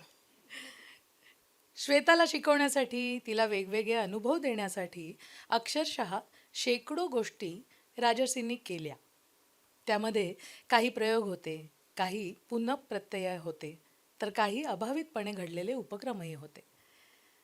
त्याचंही छान वर्णन तिने या पुस्तकात केलं आहे. आपल्या रोजच्या आयुष्यात तंत्रज्ञानाचं झपाट्यानं आक्रमण सुरू होण्याचा तो संक्रमण काळ होता. रसायनविरहित आणि शाश्वत जीवनशैलीचे तिचे प्रयोग ह्याच काळात सुरू झाले. श्वेता त्याची साक्षीदार आणि लाभार्थी म्हणूनही आज या व्यासपीठावर आहे. त्यातलं तुला काय काय आठवतंय? आणि राजश्रीला प्रश्न विचारत होतीचच, पण मग त्याबद्दल आत्ता काय विचारशील? जी काय गिनीपिग झालीस त्याबद्दल? पण तू जे म्हणलीस ना की हा महत्त्वाचा पिरियड चालू झाला तिच्या लग्नानंतरचा. त्याच्या आधी ती नात होती, मोठी बहीण होती, मोठी मुलगी होती. मला मेन तुला आता हे विचारायचं आहे की ही सगळी नाती निभावत माझ्या आईचं नातं असू देत किंवा मार्गदर्शक असू दे, योगा इन्स्ट्रक्टर होतीस तू आणि आता लेखिका झाली आहेस, या सगळ्यांमधून तुला सिमिलॅरिटीज काय वाटतात आणि तुझं स्किल कुठे आणि कसं पणाला लागलं असं काही सांगू शकशील का? आणि अजून एक महत्त्वाचं याच्यामध्ये की ह्या गोष्टी मूलभूत असल्या तरच हे होऊ शकतं आणि ह्या गोष्टी मी नवीन शिकत गेले, असं काही सांगशील का? अरे बापरे. मूलभूत असला पाहिजे तो म्हणजे विचार करणं. तुम्हाला विचार करता आलाच पाहिजे. आता तुझ्या पिढीचं किंवा तुझ्या पिढीचं नाही म्हणू शकणार, पण पुढच्या पिढीत जेव्हा मी आणि माधुरीने अनेक कार्यशाळा घेतल्या तेव्हा असं लक्षात आलं की मुलं विचारच करत नाहीत किंवा प्रश्न पडतो त्यांना. आम्ही अनेकदा तर काय होईल असा गेम घ्यायचो त्यांचा, की एखादी गोष्ट उदाहरण त्यांना सांगायचं आणि मग ह्याच्यावरती काय होईल. जसं शिल्पा म्हणली की प्रत्येक गोष्टीचं सोल्युशन तिच्याकडे असतंच, एक नाही, दोन नाही, 3, 4 ही काय असतात. तर काय होईल हा विचार करून त्याची काय उत्तरं असू शकतात, तर ती उत्तरं मुलांना देता आली नाहीत. त्यांना त्याच्याबद्दल सांगावं लागलं की तर काय होईल, म्हणजे आता सूर्य उगवला नाही तर काय होईल. आपण शाळेतही अनु मला वाटतं असे आपल्याला खूप निबंध असायचे की अमुक एक गोष्ट पुस्तक बोलू लागलं तर, किंवा सूर्य उगवला नाही तर काय होईल. हा जो विचार करता यायला लागला ना तेव्हापासून तो बेसिक होता. आणि विचार करता यायला पाहिजे किंवा प्रत्येक गोष्टीत प्रसंगात तुम्हाला कसं वागायचं आहे किंवा काय करायला हवं आहे पुढे. म्हणजे मगाच्या प्रश्नाचं सुद्धा एक छोटंसं उत्तर ह्यामध्ये असेल की बाबांकडनं माझ्या हे मी शिकले की कधीच मागे वळून नाही पाहायचं. पुढे काय, आता हे घडलंय तर त्याच्याबद्दल मी रडत बसलीये की आता हे अशी वेळ कधी आली नाही, पण म्हणजे असं नाही वाटलं की हां आता मी काय करू. तर त्या प्रश्नाचे इन्स्टंट डोक्यात विचार चालू होतात की आता पुढे काय करायचं आहे मग आपल्याला. म्हणजे असं नाही की अरे बापरे हे माझ्याच वाट्याला कसं आलं किंवा आता मी ह्याच्यातनं काय करणार आहे, हे कधीच झालं नाही. कारण ही बाबांकडे पाहून आलेली गोष्ट होती प्रत्येक वेळेस, कारण त्यांचा पुढे बघायचाच दृष्टिकोन होता नेहमी. तो कदाचित बारीकसा आला असेल असं की विचार करायचा की आता हे घडलंय, आता हे घडलंय तर मग ह्याच्या पुढे काय, मग आपल्याला पुढे काय, चांगलं असो वाईट असो. असं नाही की वाईटातनंच पुढे काय, चांगल्यात नाही पुढे काय करायचं आहे आपल्याला, ह्याच्यापेक्षा अजून पुढे काय चांगलं करायचं आहे, अशा गोष्टी घडत गेल्या. त्यामुळे हे विचार मात्र प्रत्येकाला करता आला पाहिजे आणि विचार करता करता अनन्या तुझ्यासाठी प्रश्न विचारता आले पाहिजेत.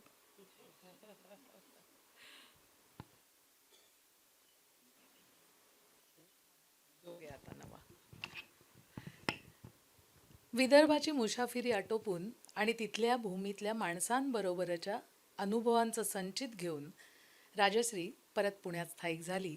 ते वर्ष होतं 2005. अमरावतीमध्ये केलेला योग आणि निसर्गोपचाराचा डिप्लोमा कोर्स राजश्रीच्या ह्या पुस्तकातल्या आशयासाठी पायाभूत ठरला. मनापासून केलेला अभ्यास, स्वतःवरती आणि आजूबाजूच्यांच्यावरती लक्षपूर्वक केलेले योग आणि निसर्गोपचाराचे प्रयोग, यातून या दोन्हींच्या तंत्रांमध्ये राजश्री मास्टर झाली. अमरावतीच्या कोपरकर गुरुजींचा दृष्टिकोन आणि व्यक्तिमत्व याचा तिच्या विचार आणि आचारशैलींवर प्रभाव पडला. आहार पद्धती, रोजच्या आहारातल्या भाज्या, फळं आणि पुण्यातल्या फ्लॅटच्या टेरेसवर त्यांची सेंद्रिय पद्धतीने लागवड यासाठीचे असंख्य प्रयोग. निरीक्षणं आणि निष्कर्ष हा उद्योग हा सगळा ह्याच काळातला. इव्हेंट मॅनेजमेंटमधलं राजश्रीचं एक्सपर्टाईज ह्याच काळात तिने आयोजित केलेल्या कितीतरी शैक्षणिक सहली, नातेवाईकांचे मेळावे, वेगवेगळ्या ठिकाणी घेतलेले योगाचे वर्ग आणि श्वेताच्या आकाश निरीक्षण कार्यक्रमांच्या आयोजनासाठी केलेली मदत यातून व्यक्त झालं. राजश्री पुण्यात आली तेव्हा श्वेता प्राथमिक शाळेत होती. ती लहानाची मोठी झाली तो प्रवास तिने स्वतःसाठी पुन्हा एकदा अनुभवला. विदर्भातलं छोटंसं गाव ते पुण्याचं महानगरीय नेपथ्य, यामध्ये आजूबाजूच्या मानवी वर्तन नमुन्यांचे निरीक्षण चालूच राहिले. किरण, राजश्री आणि श्वेता यांचा तासनतास रोज चालणारा गप्पा आणि चर्चेचा अड्डा हा आणखीन एक हायलाईट. त्याचा उल्लेख श्वेताने आत्ता केलाच. या गप्पांना विषयांचा धरबंध कधीच नसायचा आणि अजूनही नाही. घटनांच्या विश्लेषणाबरोबरच स्वतःच्या आणि माणसांच्या वागण्याचं विश्लेषण हा मात्र कित्येकदा केंद्रबिंदू ठरतो. त्यातूनच तिने ग्राफॉलॉजी आणि ग्राफोथेरपी याचाही अभ्यास पूर्ण केला आणि प्रॅक्टिसही सुरू केली आहे. व्यक्तींचं आणि समूहाचं मानसशास्त्र समजून घेताना निसर्गाशी काय आणि कसं नातं असायला हवं ते तिला उलगडू लागलं. त्याचा प्रत्यय हे पुस्तक वाचताना तुम्हाला सगळ्यांना होईलच. श्वेता, राजश्रीचे इतके सगळे प्रयोग लहानपणापासून तू बघत आली आहेस, तुला त्याचा कधी त्रास नाही झाला? उदाहरणार्थ, घरातल्या ओल्या सुक्या कचऱ्यावरच्या प्रयोगासाठी तिने घरातल्या सगळ्यांना शिस्त लावली. मगाशी आपण ऐकलंच. त्यावर तू कधी बंडखोरी केली नाहीस. आणि विचारायचं झालं तर आईला तू काय काय जाब विचारशील या निमित्ताने आज, जो की आम्हा साऱ्यांच्याच मनात आहे. कारण तिने हे आम्हाला सगळ्यांनाही करायला लावलंय. श्वेता हा आपल्या सगळ्यांसाठी आत्ता प्रतिनिधी आहे, पुढच्या पिढीचा नव्हे, या प्रयोगांचा गिनीपिग म्हणून. ऐकूया. खरं तर तुमच्या सगळ्यांपेक्षा माझा अनुभव वेगळा असणार आहे, कारण की मला इलाजच नव्हता ना. म्हणजे हे असंच असतं. आणि म्हणजे थोडंसं ऑन अ सिरियस नोट, की जर का एखादं मूल हे बघत असेल की माझे आई बाबा कारमधूनच कचरा बाहेर टाकून देत आहेत, रस्त्यावरच टाकतायत, बीचवरती गेल्यानंतर तिथेच सोडून येत आहेत प्लास्टिकचा कचरा, तर ते तेच शिकतायत. सिग्नल तोडला तर ते तेच शिकतात. त्यामुळे त्यांना हे ट्रान्झिशन व्हायला मदत लागेल. आणि अनफॉर्च्युनेटली याच्या आधी जसा विचार माझ्या आईने केलाय तसा आधीच्या पिढ्यांनी एवढा केलाही नसेल. आईच्या एका मनी मानसीच्या व्हिडिओमध्ये तिने हा उल्लेख केलाय की काय बरं तू म्हणलीस की live your life as if it's your last day, असं लोक म्हणतात.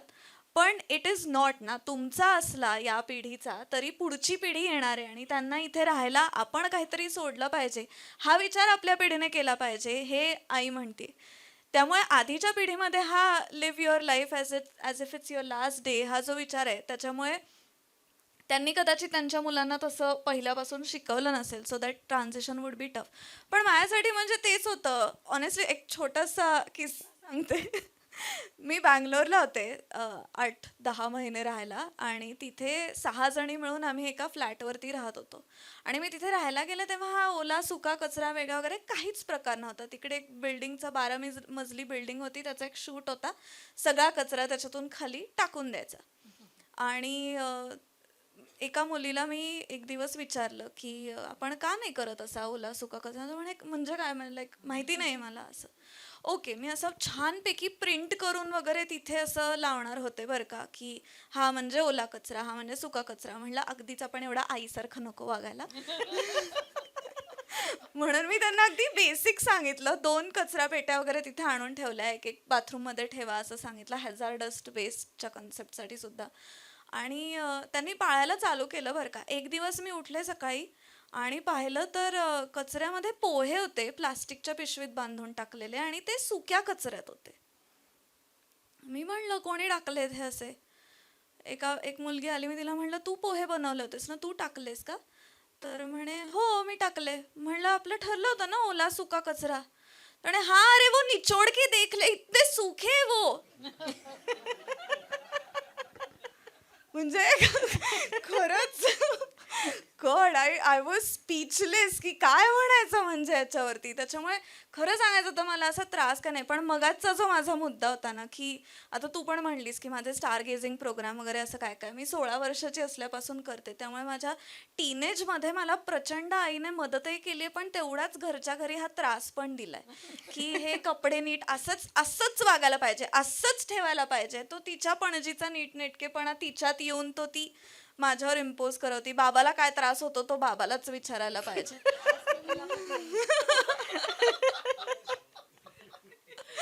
पण सांगू शकतो ना, काही प्रॉब्लेम नाही. पण एक अशी टीपॉट कॉन्सेप्ट मी तुला शिकवली होती, तुला आठवत असेल तर तू ती शेअर पण करू शकतेस. पण जाब असा काहीच नाहीये खरं तर विचारायचं. पण हे का म्हणजे असं तू का वागलीस माझ्याशी? हो, तू विचारायला सांगितलंयस आणि तिने विचारलाय. नाही, आता टीनेजमध्ये हे घडलं होतं ना तुझ्या, तेव्हा मी पण टीनेज आई होते ना. त्यामुळे त्या टीन एज आईला असं वाटत होतं की टीनेज मुलींनी असं वागायला नको आहे. म्हणजे जशी तू घडत होतीस तशीच तुझी आई पण घडत होती. म्हणजे अगदीच म्हणायचं झालं तर मला तेव्हा असं वाटत होतं की असं असायला पाहिजे. पण तू नंतर मला समजून सांगितल्यानंतर मला हे कळलं की हे जे तू म्हणतेस की शेअर करायला हरकत नाही, किंवा खरंच हे कसं कसं कळत गेलं कोणाकोणाकडनं. म्हणजे मी आणि किरण मार्गदर्शक म्हणतो तिला, की अनेक गोष्टी आपण विचारतो पुढच्या पिढीला. तसं की अगं आई, तुला असं वाटतंय की मी आत्ता हे आवरायला पाहिजे, पण माझ्याकडे आत्ता मला हे करायला वेळ नाहीये, माझं हे महत्त्वाचं कारण आहे, माझं हे महत्त्वाचं काम आहे, ते मी करतेय, मी आवरेन. हे तिने मला इतक्या छान पद्धतीने समजून सांगितलं की तुझ्या विचाराने मी चालणार नाहीये, मी माझ्या विचाराने चालणार आहे. आणि माझ्या विचाराने थोड्या वेळाने मी हे आवरणार आहे, माझ्याकडे मी थोड्या वेळाने करण्यासाठी हा वेळ ठेवलाय. तर तेव्हा मला हे स्ट्राईक झालं की अरे खरंच की आपण आपला विचार तिच्यावर का इम्पोज करतोय. आणि आत्तापर्यंत जर आपण तिला असं वाढवायचा प्रयत्न करतोय किंवा हा विचार देतोय की तू स्वतंत्र असायला पाहिजेस, किंवा तू तुझ्या पद्धतीने विचार करायला पाहिजेस, आणि ती तिच्या विचारांच्या प्रमाणे जर वेगळ्या पद्धतीने वागतेय, तर मग मी माझ्या विचार तिच्यावरती का लादायचा. हे तेव्हा मला कळलं जेव्हा तू हे मला समजून सांगितलंस. आणि त्यानंतर मला वाटतं मी तुला असा त्रास दिला नाही. ते घरी जाऊन पो घालून बसूया आता. नाही, पण अशी एक 3 सेकंड कॉन्सेप्ट पण आहे बरं का, की कुठली गोष्ट आता किचनमधून जर का मी बाहेर येते तर मी लाईट बंद करायला हवा ना. पण मी चहा ओतलाय आत्ताच, तर मी तो चहा आणून आधी ठेवते आणि मग जाऊन लाईट बंद करते. तर तू 3 सेकंद पण आईला नको असतात. याच्यामध्ये आधी का लाईट बंद केला नाही. त्यामुळे तुझ्या मनात विचार आल्यानंतर 3 सेकंद वाट बघ आणि मग मला ते करायला सांग. त्या 3 सेकंदात जनरली मी ती गोष्ट केलेली असते. कारण लाईट बंद करणं हा मला महत्वाचा विषय वाटतो. वर्ष 2012 राजश्रीनी SHK ट्रस्टची सूत्र हातात घेतली आणि अगदी ह्याच वर्षी ओरिक्सी ऑर्गॅनिक्स या chemical free eco friendly products तयार करणाऱ्या कंपनीची पण स्थापना केली. राजश्री स्वतः अनेक वर्षांपासून केमिकल फ्री आणि इको फ्रेंडली लाईफस्टाईलनी जगतीये. पण आता इतरांना ते शक्य व्हावं, सुलभ व्हावं, यासाठी तिची धडपड आहे. प्रॉफिट हा मोटिव्ह नाही, तर चेंज हा मोटिव्ह आहे. आणि त्यासाठीचा परीस तिला सापडला आहे, बायो एन्झाईमच्या रूपाने. हे बायो एन्झाईम काय प्रकार आहे आणि किती पद्धतीने वापरता येतात हे कळण्यासाठी राजश्रीचं पुस्तक वाचायलाच हवं. श्वेता, याच विषयावरची मनी मानसी, मगाचपासून आपण त्याचा उल्लेख करतोय, यूट्यूब चॅनलवरची ही राजश्रीची मुलाखत मालिका तू प्रोड्यूस करतेस. मला वाटतं 8-10 भाग त्याचे झालेत. आपल्यातल्या कितीतरी जणांनी ते पाहिलेही असतील, पण काहींना अजून पाहायचेत. त्यामध्ये, त्या मुलाखतींमध्ये असा कुठला सर्वात जास्त प्रश्न तुला आवडला जो आज आम्हा साऱ्यांच्या वतीने पुन्हा एकदा राजश्रीला तुला विचारावा असा वाटेल? खरं तर असे अनेक प्रश्न आहेत आणि नॉट जस्ट त्याच्यात विचारला गेलेला. पण जनरली मी पण खूप प्रीच करते याबद्दल, ओरिक्सीबद्दल लोकांना सांगत असते आणि मलाही अनेक प्रश्न येतात की मग हे असं का तसं का. पण मेन मला ॲक्च्युली खरंच हे आधी सांगायला आवडेल की जे मी व्हिडिओमध्ये पण म्हणले की तुझं जे क्रिएटिव्ह थिंकिंग आहे त्याचा मला एंटरप्रेन्युअरशिपमध्ये फायदा झाला. आणि मला ते आता क्लिअरली दिसतं की जेव्हा तू ती प्रोडक्ट्स बनवत होतीस तेव्हा काही लोकांच्या अशा कंप्लेंट्स होत्या बरं का, की याला खूपच सिट्रस वास येतोय, छान वास येत नाहीये, किंवा त्याचा रंगच असा दिसतोय आणि असं काय काय काय काय. पण तिने ते लगेच खपावं म्हणून, म्हणजे जसं तू सांगितलंस की profit making was not relief the thing, so तिने ते असं लगेच खपावं म्हणून ते लगेच बदलूयात आपण, त्याच्यामध्ये मग केमिकल्स ॲड करून पटापटा ते करूयात, आपलं खपलं पाहिजे, असं तिने नाही केलं.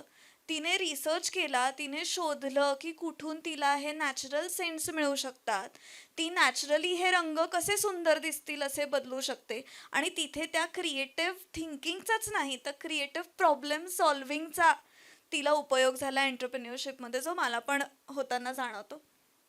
पण आय थिंक इन जनरल तू पण मला असं वाटतं शेअर करावंस की लोकांचे काय काय प्रॉब्लेम्स होते, जसं मी आता हे रंग आणि याचं सांगितलं की हां का ते घेत नाही आहेत. कारण की मी बघायला गेलं, आता मी पण एंटरप्रेन्युअर आहे बरं का, आणि आता सध्या तर मी फुल असा बिझनेस प्लॅन वगैरे करून लोन वगैरे घेऊन असं ऑफिस चालू केलं, त्याच्यामुळे असं ते पैसे कमवायचे असं सध्या माझ्या डोक्यात आहे. आणि त्या याच्यामुळे मी असा विचार करते की ओरिक्सीचा मग तसं म्हणलं तर एवढा काही खप होत नाही आहे, तर का असं का घेत नसतील, why is it not a success. आता तू बेसिक प्रोडक्टपासून 2 वर्ष मला असं वाटतं झाली असतील, मग त्यानंतर आपण त्याचं ब्रँडिंग केलं, सौम्यदादाने त्याचे छान टॅग्स वगैरे डिझाईन केले. प्रॉडक्ट तर आपलं 10 वर्षापूर्वी हो, पण तरी असं विकत देण्यापासूनची सुरुवात का नाही अजून हा सक्सेस दिसत आहे आपल्याला. इतकं जर का केमिकल फ्री ऑर्गॅनिक असं आहे आणि एवढे लोक आजच्याही प्रोग्रामला जमलेत, त्यांचा जिव्हाळ्याचा विषय असं म्हणतात, तरी का नाही सक्सेस असा आहे. का नाही दिसत आहे हा खरं तर विचार करण्याजोगाच मुद्दा आहे. पण म्हणजे मुळात मला जे प्रश्न आले त्याच्यावरती की याला रंग नाहीये, याला वास नाहीये, याला फेस नाहीये, तर ही खरं तर मानसिकता अशी आहे आपली की आपल्याला छान रंग दिसला की छान काहीतरी घडेल असं वाटतं, किंवा छान वास आला की स्वच्छ, छान वास आला की स्वच्छ झालं, ही आपली कुठेतरी बेसिक बसलेली गोष्ट आहे. की मला आत्ता परवा एक मुंबईच्या आहेत, त्यांनी मागितले प्रॉडक्ट, त्यांना मी कुरिअर केले, तर त्यांचा दुसऱ्या दिवशी मला फोन आला की अहो मी ते वापरून पाहिलं, म्हणजे फरशी पुसल्यानंतर पाणी तर काळं निघतंय पण ते स्वच्छ होतंय हे कसं काय समजेल. बरं का, आता तुम्ही लायझॉल वापरता किंवा इतर गोष्टी वापरता, त्यांना विचारायला जाता का हो की हे स्वच्छ झालंय का हो नक्की. मग तुम्ही मला विचारताय, मग मी त्यांना म्हणलं की अगदी साहजिक आहे तुमचा हा प्रश्न, पण मी ह्या सगळ्या जे काही प्रॉडक्ट्स आहेत त्याच्या लॅब टेस्ट केलेल्या आहेत. माझा भाचा मायक्रोबायोलॉजिस्ट आहे, त्यांनी मला सांगितलं की कोणते सरफेसवर कोणते बॅक्टेरिया असतात की जे त्यांनी मरतात का हे टेस्ट कर. त्या बॅक्टेरियांची आपण लॅब टेस्ट केलेली आहे, त्यामुळे तुमची फरशी 100% नाही 99.99%, जे डेटॉल पण तुम्हाला सांगते, तेवढी स्वच्छ नक्की झाली आहे याचा मी ॲश्युरन्स देते, कारण माझ्याकडे त्याचे लॅब रिपोर्ट्स आहेत. त्यामुळे रंग वास मला वाटतं आलिया भट का कोणतरी एक जाहिरात करते, आलिया भटची एक जाहिरात आहे पेस्टची की झाग नाही होता है, काळी कोलगेट आहे मला वाटतं. तर ती जाहिरात तुम्ही पाहिली आहेत का? मी पाहिली आहे, पण मला आता एक्झॅक्ट त्याचं आठवत नाही. पण त्या पेस्टचे हे नाही होत, फेस नाही आहेत, तरी ते वापरणं कसं छान आहे. आता माझ्याकडे आलिया भटला देण्याजोगे पैसे नाही आहेत, त्याच्यामुळे मी नाही तिला बोलवत जाहिरात करायला. पण म्हणजे हे प्रॉडक्ट वापरून स्वच्छता होते हे नक्की. यासाठी तू विचारतेस तसा बिझनेस ओरिएंटेशन माझं नाही, पण मला लोकांमध्ये चेंज घडवून आणायचा आहे, मानसिकतेमध्ये चेंज घडवून आणायचा आहे. त्यामुळे त्यासाठी मी प्रयत्न करते. पैसे हा माझा मुळात हेतूच नाही आहे त्यातला. त्यामुळे बिझनेस प्लॅन किंवा ह्या प्रॉडक्टला गिऱ्हाईक का नाही हा जो मुद्दा आहे, तर यासाठी बिझनेस प्लॅन काही नाही आहे. लोकांच्या मनात शिरून त्यांच्यात मनात, कारण स्वतःला वाटल्याशिवाय बदल घडत नाही. जेव्हा स्वतःला वाटतं तेव्हाच बदल घडतो, आणि त्यासाठी सतत त्यांच्याशी बोलत राहणं, जे मी करते माझ्याकडनं जेवढं होईल तेवढं करते, बदल घडेल.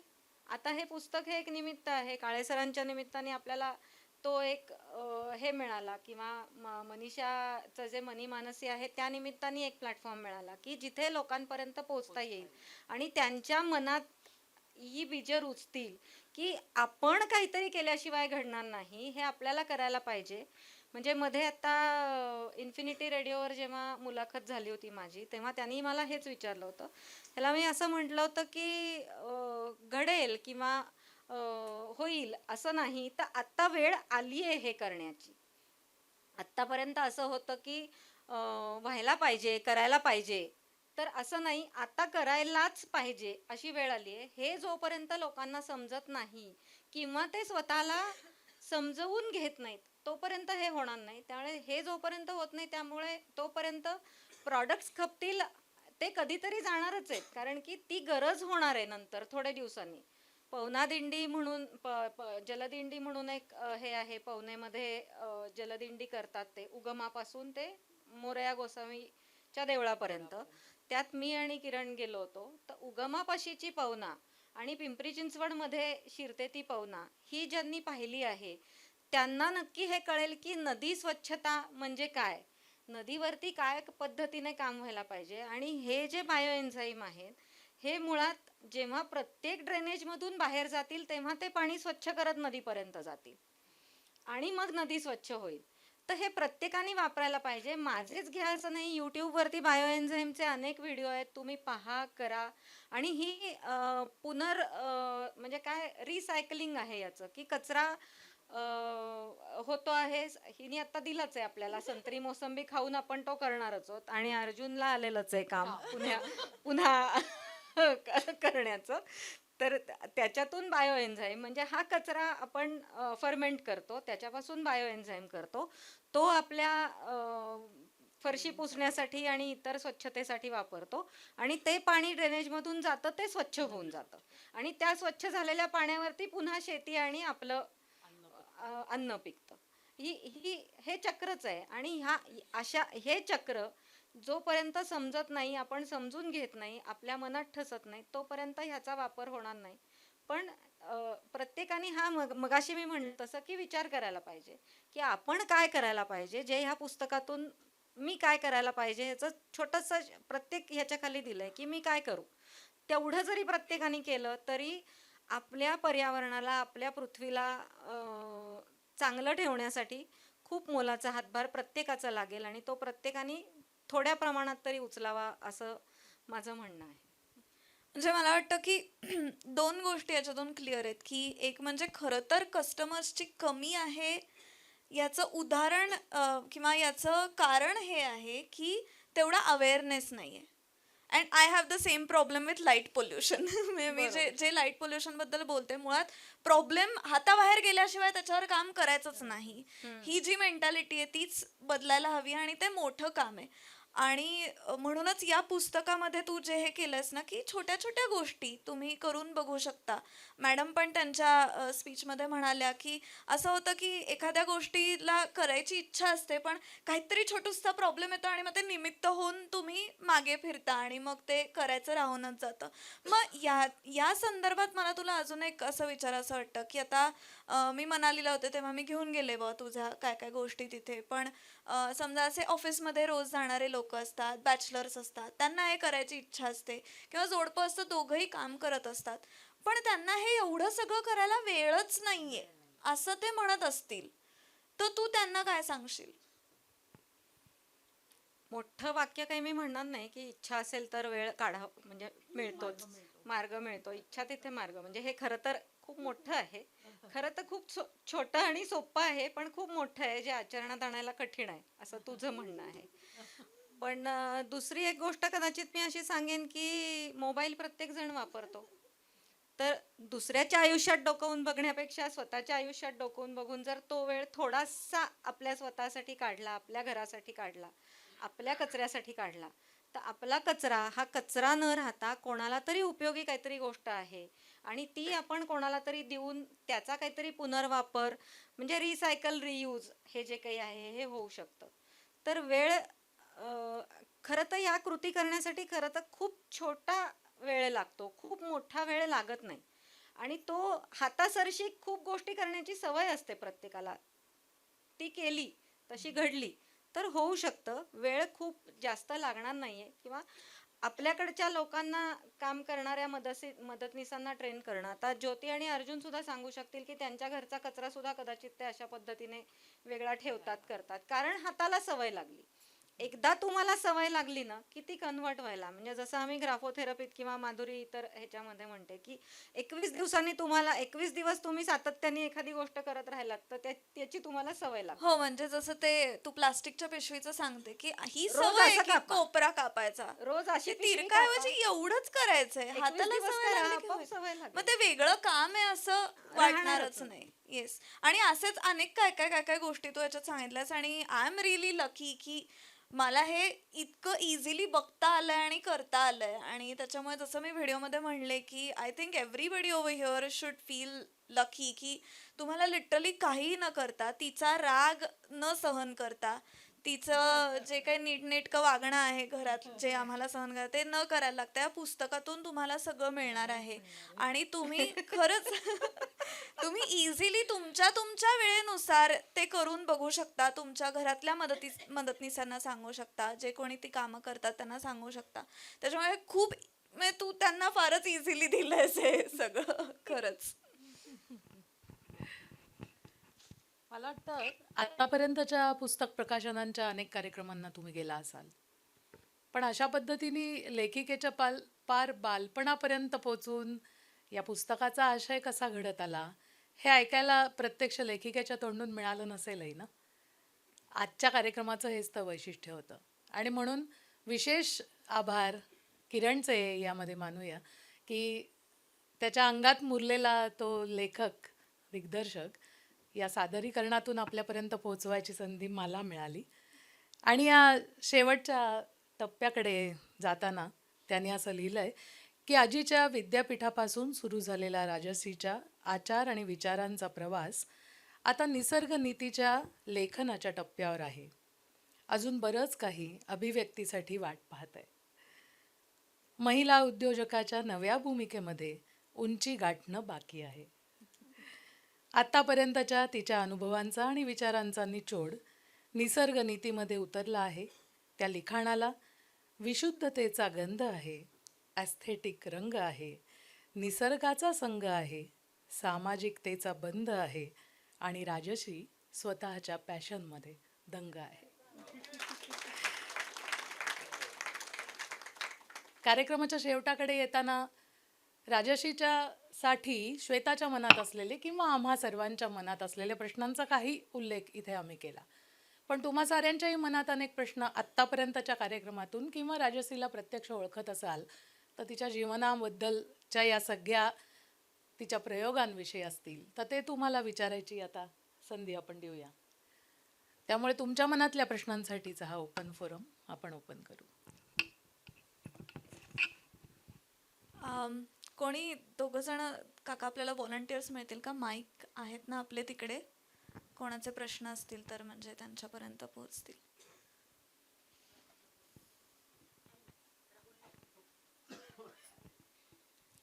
तिकडचे दिवे सुरू हां, करूयात तिथे का? आहेत म्हणजे दोन.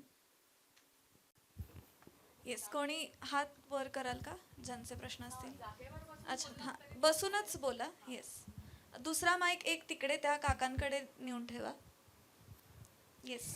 राजश्री, सर्वप्रथम खूप खूप congratulations and wish you a very happy birthday.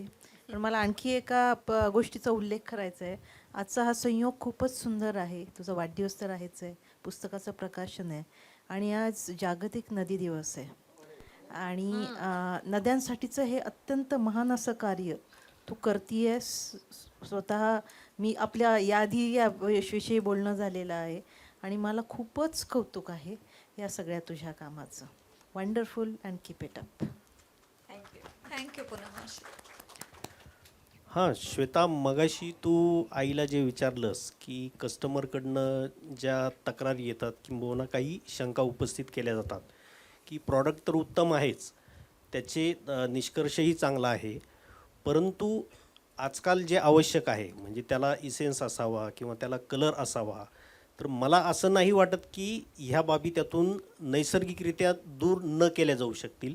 तर त्याच्यावरही किंबहुना निश्चितच पर्याय असावेत. तर राजश्रीला माझं असं म्हणणं आहे की याच्यावर काही तू आणखी अपडेशन्स करू शकशील की त्याच्यामध्ये नैसर्गिकरित्या त्याला एक चांगला असा सुगंध आणणं किंवा इसेन्स आणणं किंवा त्याच्या कलरमध्ये काही बदल घडवून आणणं की जेणेकरून त्या प्रॉडक्टला आणखी डिमांड वाढेल किंवा त्याच्यामध्ये अपग्रेडेशन होऊ शकेल. हो, प्रयोग नक्की चालू आहेत याच्यावरती. आत्ता सध्या आम्ही त्याचा फ्रेग्रन्स जो आहे तो इंट्रोड्यूस केला आहे. आत्ता प्रत्येक प्रॉडक्टला फ्रेग्रन्स आहे. रंगावरती अजून काम चालू आहे. रंग थोड्या दिवसांनी कदाचित इंट्रोड्यूस होतील, माहिती नाही. प्रयोगशाळेमध्ये आमचे हे चालू असतात. माझी जी दुसरी पार्टनर आहे डॉक्टर सोनाली भावसार, ती आज येऊ शकली नाही खरं तर. ती स्वतः डॉक्टरेट आहे, मायक्रोबायोलॉजिस्ट आहे, तिची स्वतःची लॅब आहे. त्यामुळे त्या लॅबमध्ये हे प्रयोग चालू आहेत. आणि फ्रेग्रन्स जो नव्हता आत्तापर्यंत, म्हणजे अनेक लोकांची तक्रार ही होती की ह्याला वास नाही आहे, छान प्रॉडक्ट छान आहे, स्वच्छता छान होती आहे, पण वास नाही आहे छान. म्हणजे फरशी पुसल्यावर वास यायला पाहिजे, कळलं पाहिजे ना फरशी पुसली. तर आता त्याला वास इंट्रोड्यूस केलेला आहे. त्यामुळे आताच्या प्रॉडक्ट्सना, सगळ्या प्रॉडक्ट्सना, 11ही जे आपले प्रॉडक्ट आहेत त्याला वास आहे. अजून कोणाला काही प्रश्न आहेत? तिकडे मागे एकदा.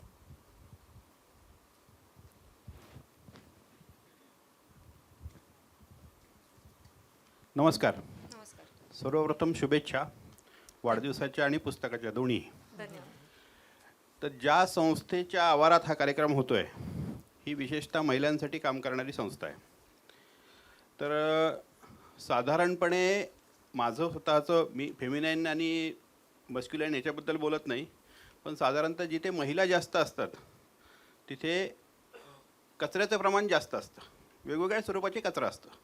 तर तुमच्या पुस्तकामध्ये एक संस्थात्मक, हे फक्त पुस्तक कुटुंबाबद्दलच्याच सगळ्या निसर्गनीतीबद्दलचं आहे का संस्थात्मकदृष्ट्यासुद्धा निसर्गाच्या या सगळ्या गोष्टींचं कसं नियोजन करून संस्थात्मक आम्ही काही कॉन्ट्रीब्यूट करू शकतो का, याच्याबद्दल या पुस्तकात काही भाष्य आहे का? नाही, ह्या पुस्तकात भाष्य नाही आहे.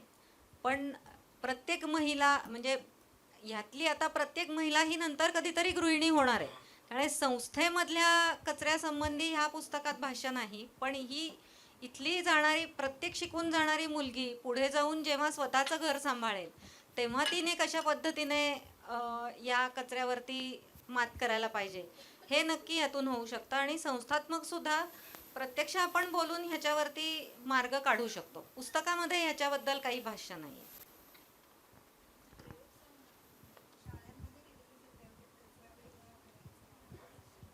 शाळांमध्ये इथे एक मिनिट, माईक देत आहेत माधुरी. हां,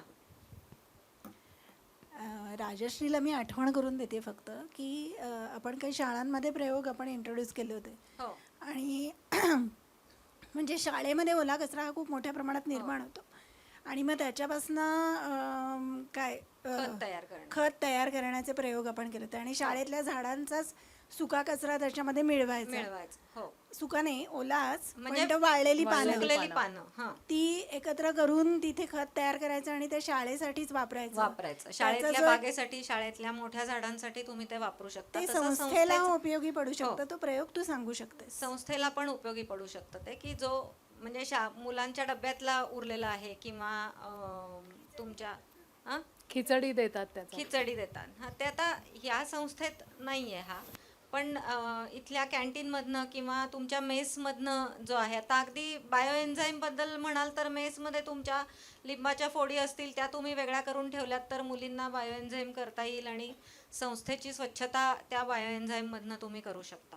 किंवा तो जो कचरा आहे त्या कचऱ्याचं कंपोस्ट केलं तर कंपोस्ट संस्थेचीच जी काही बाग आहे किंवा झाडं आहेत त्यांना वापरता येऊ शकतं. अशा पद्धतीने संस्थाही याच्यावरती काम करू शकते.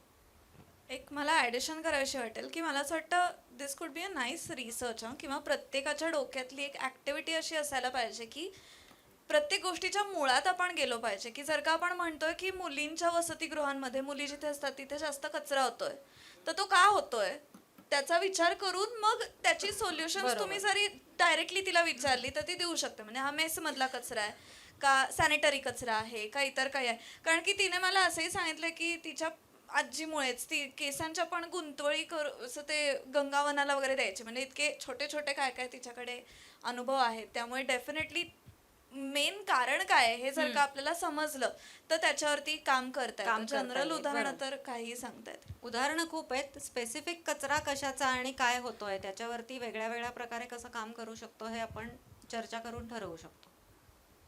इथे दाराच्या इथे नमस्कार, माईक माझ्याकडे. Okay okay. खरंच खूप सुंदर झाला प्रोग्राम. आणि जसं पुस्तकाचं शीर्षक आहे निसर्गनीती, आणि हे करून पाहायलाच हवं. तर मी थोडं ओझरतं आत्ता बघितलं, खूप छान वाटलं. कवरही खूप छान झालेलं आहे. आणि आगळा वेगळा प्रकाशन सोहळा आज इथं बघायला मिळाला, याचा विशेष आनंद. आणि ताईने पण आता खूप छान गोष्टी डिस्कस केल्या, काही अनुभव सांगितले, त्यातून शिकता येण्यासारखं खूपच आहे. आणि ह्या टिप्स नक्कीच उपयोगाला पडणार आहेत. त्यामुळे हे पुस्तक सगळ्यांनाच उपयोगाचं आहे. लहानांपासून वयस्कर लोकांपर्यंत सगळ्यांना यातून मार्गदर्शन मिळणार आहे. आणि एक मनातून जी इच्छा असते की आपण निसर्गावर प्रेम करावं, निसर्गाचं जतन करावं, पण ते कशा पद्धतीने करता येईल हे सांगणारं कोणीतरी आहे, याचं समाधान या पुस्तक प्रकाशनाच्या निमित्ताने मिळालेलं आहे. थँक्यू. थँक्यू. नमस्कार. प्रथमतः सर्वांचं अभिनंदन, विशेषतः ताईंच्या मुलीचं. आणि या पुस्तक प्रकाशन जे आहे ते अतिशय महत्त्वाचा विषय हा घेतलेला आहे. आणि हा विषय जो आहे तो अत्यंत जिव्हाळ्याचा आणि अत्यावश्यक आहे आजच्या घडीला, की प्रत्येक घराघरातनं हे अतिशय काटेकोरपणे पाळलं गेलं पाहिजे. तर आपले प्रॉडक्ट्स जे आहेत ते प्रॉडक्ट्सचं मार्केटिंग प्लॅटफॉर्म आपला काही तयार झालेला आहे का, की ज्याच्यामध्ये आपण काही असे प्लॅटफॉर्म, उदाहरणार्थ ग्राहक पेठे इथं आपण ठेवू शकतो, किंवा काही असं काही आहे का आपलं, की जेणेकरून सर्व लोकांना माहिती होतील, किंवा विशेषतः मध्यम वर्गाला या गोष्टीची अतिशय गरज आहे आणि ते पोचणं आवश्यक आहे. तर या संदर्भात काही आहे का तुमची योजना? कुठे मिळतील? नाही, अशी म्हणजे योजना म्हणाल तर दर शनिवारी कोरेगाव पार्क इथे एक ऑर्गॅनिक मार्केट आहे, भरतं. तिथे हे प्रॉडक्ट घेऊन मी आणि अर्जुन दोघंही जण जातो. आणि वेबसाईट आहे, त्या वेबसाईटवरनं कोणाला ऑर्डर करायची असेल तर करू शकता. असा बिझनेस प्लॅन म्हणाल तर असा नाही, पण काही संस्था किंवा पिंपरी चिंचवडचं जे सायन्स पार्क आहे ते, काही एज्युकेशनल इन्स्टिट्यूट्स यांनी त्यांच्या नॅकसाठी म्हणून त्यांना उपयोगी, की काय आपण म्हणू, बायोएन्झाईम वापरल्याने केमिकल फ्री त्यांचा कॅम्पस आहे, अशा अर्थाचं हे सस्टेनेबल होईल अशासाठी अशा काही संस्था माझ्याकडनं घेतात. पण असा तुम्ही म्हणता तसा ग्राहकपेठ किंवा इतर ठिकाणी असा प्लॅटफॉर्म अजून तरी केलेला नाही आहे. हळूहळू ते करू. आता जस्ट सुरुवात आहे आम्ही केलेली. पण ऑनलाईन मिळत आहे? ऑनलाईन आहे. हां, वेबसाईट आहे. माझ्या व्हॉट्सअपला त्याचा कॅटलॉग पण आहे. वेबसाईटवरनं पण तुम्ही ऑर्डर करू शकता. पुस्तकामध्ये लेखिकेचा नंबर आणि ऑनलाईन आपली कोणती साईट आहे ते आहे. Okay okay, thank you. कार्यक्रमाच्या शेवटाकडे जातो आहोत. एक दोनच प्रश्न घेऊया. त्यांना माईक देता येईल? नमस्कार. माईक आहे तिथे. राजश्रीताई, तुमचे आधी खूप खूप अभिनंदन आणि तुम्हाला शुभेच्छा.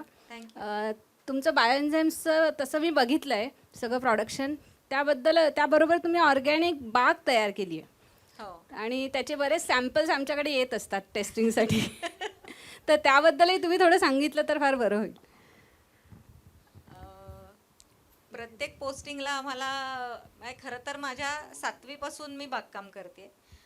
जेव्हा आमचं सेनापती बापट रोडचं घर झालं तेव्हा आजूबाजूला छोटी जागा होती, तेव्हापासून हे चालू आहे.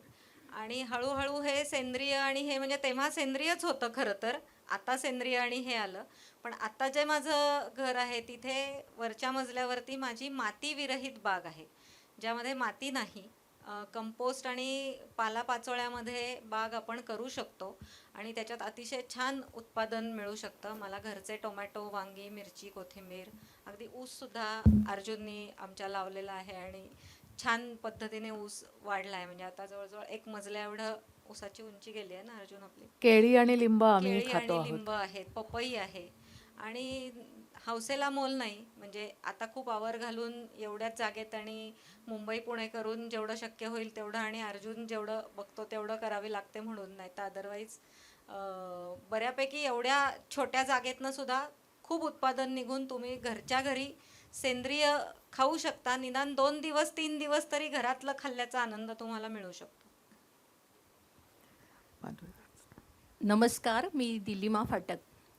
आम्हाला सगळ्यांना बहुतेक इथे बसलेल्या सगळ्यांना तुझे हे प्रयोग किंवा तुझं हे सगळं आचरण, निसर्गनीती माहिती आहे राजश्री. पण मी आज एका वेगळ्या दृष्टिकोनातनं बघते की आज हे नुसतं आचरण किंवा ह्याचा विषय नसून आज हे साहित्य निर्माण झालं आहे. निसर्गनीती हे एक साहित्य झालं आहे आणि कर्वे शिक्षण संस्थेच्या अध्यक्ष आज इथे बसलेले आहेत. तर मला असं वाटतं की अभ्यासक्रमामध्ये घ्यायला काय हरकत आहे हा विषय, की लहानपणापासून मुलांवरती त्याचे संस्कार घडतील वाचनामधनं, आणि प्रयोग तर आपल्याला करायचेच आहेत, तो असा आपल्याला घ्यायचाच आहे.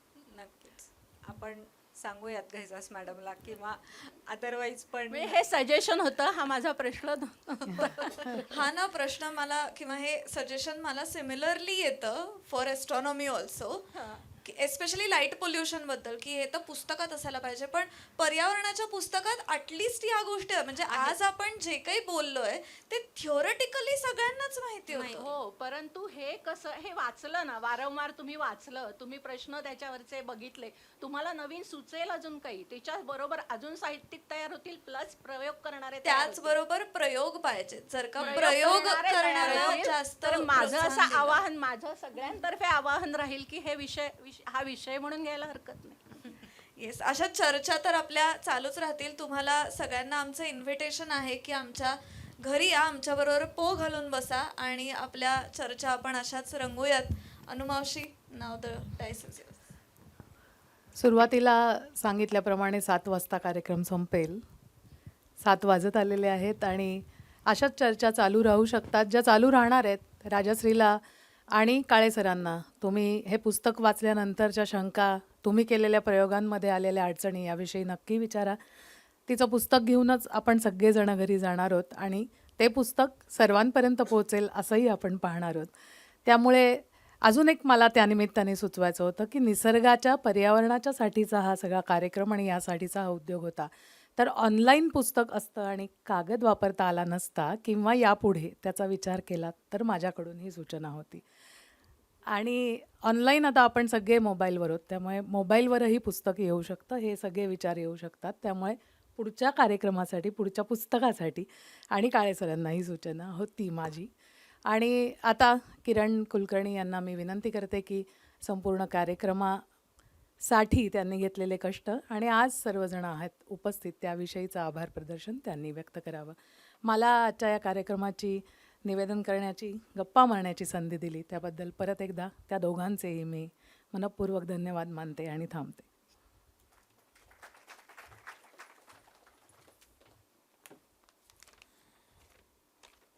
सर्वांना नमस्कार.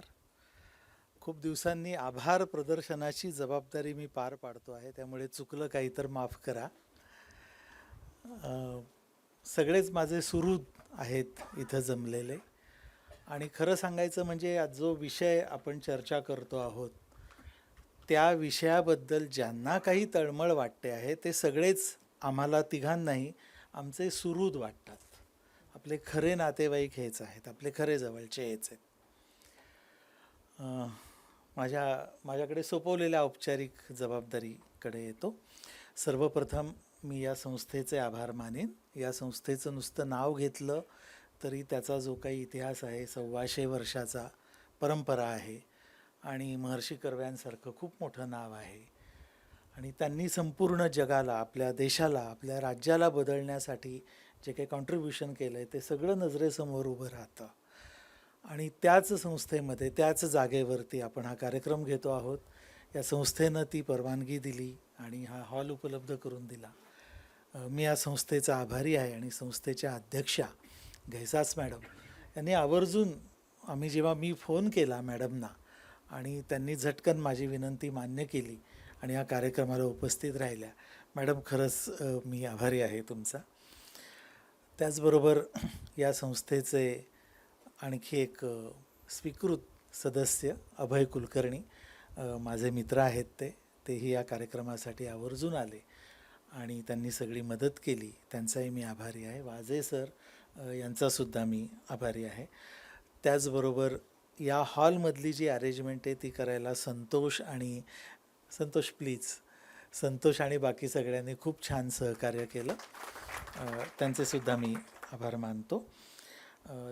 त्याचबरोबर पुस्तक तयार होणं ही एक मोठी प्रोसेस असते, त्यामुळे काळे सरांनी ती जबाबदारी पार पाडली. त्याच्याबरोबर काळे सरांबरोबरच प्रणिती काळे मॅडम, सुषमा माळगी मॅडम, इतर सगळी त्यांची टीम, सुनिधी पब्लिशर्सची.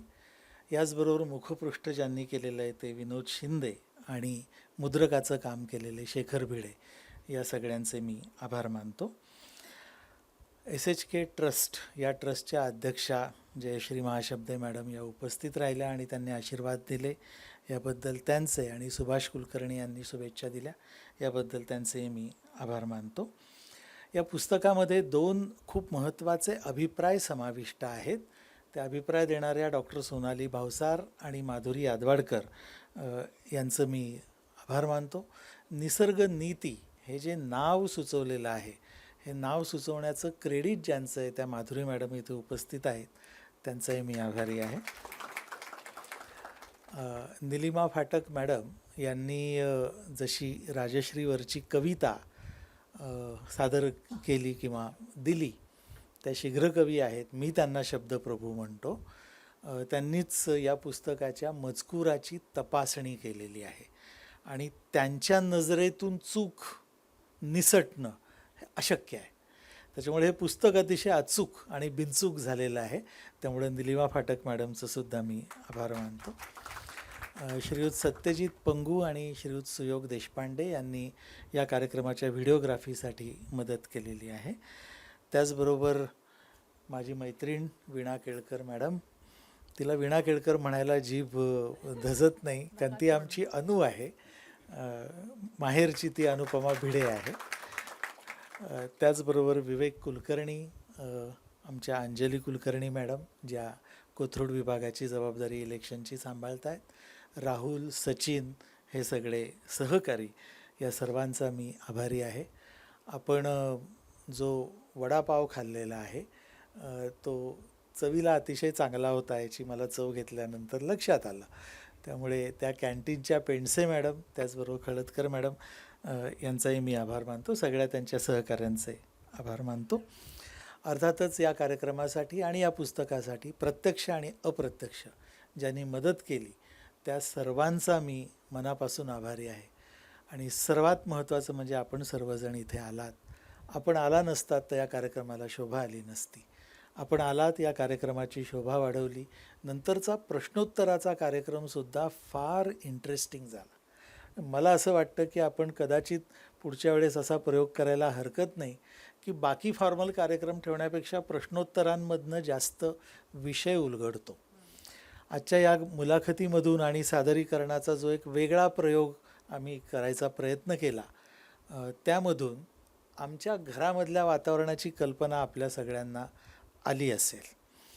त्याच्यामध्ये मध्ये एक उल्लेख झाला, त्याचं स्पष्टीकरण मला द्यावं लागेल. ते म्हणजे मला काय काय सहन करावं लागलं, असा एक उल्लेख झालेला आहे. मी नम्रपणे इथे सांगू इच्छितो की मला काही फारसं सहन करावं लागत नाही. कदाचित त्या दोघींनाही फार काही सहन करावं लागत असेल माझ्यामुळे, पण खरोखरच आमच्या घरी सतत गप्पांमध्ये खूप वेगळं अनेक विषयांबद्दलच्या चर्चेचं वातावरण असतं, प्रयोग चालू असतात आणि मुख्य म्हणजे नव्या गोष्टींना खुल्या मनाने प्रवेश असतो. आणि त्याच्यामुळेच तसं आमच्यामध्ये आता पिढीचंही अंतर राहिलेलं नाही. म्हणजे श्वेता आम्हाला आमच्यातली वाटते. पूर्वी राजश्री असं म्हणायची की ते लिखाण करणं, भाषण देणं हे माझं काम नाही, हे श्वेताचं आणि किरणचं काम, असं ती पूर्वी म्हणत होती. पण आजपासून तसं म्हणायची परवानगी राहिलेली नाही, कारण तू चांगल्या पद्धतीचं पुस्तकही लिहिलेलं आहेस आणि तू बोललीसुद्धा छान आहेस. आणि मॅडमनी सांगितलं तसं पुढच्या वाढदिवशी तुझ्या नव्या पुस्तकाची वाट मी पण पाहतो आहे. थँक्यू.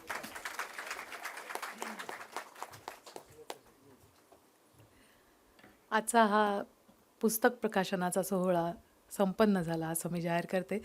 परत भेटू राजश्रीच्या पुढल्या पुस्तकाच्या वेळी. नमस्कार.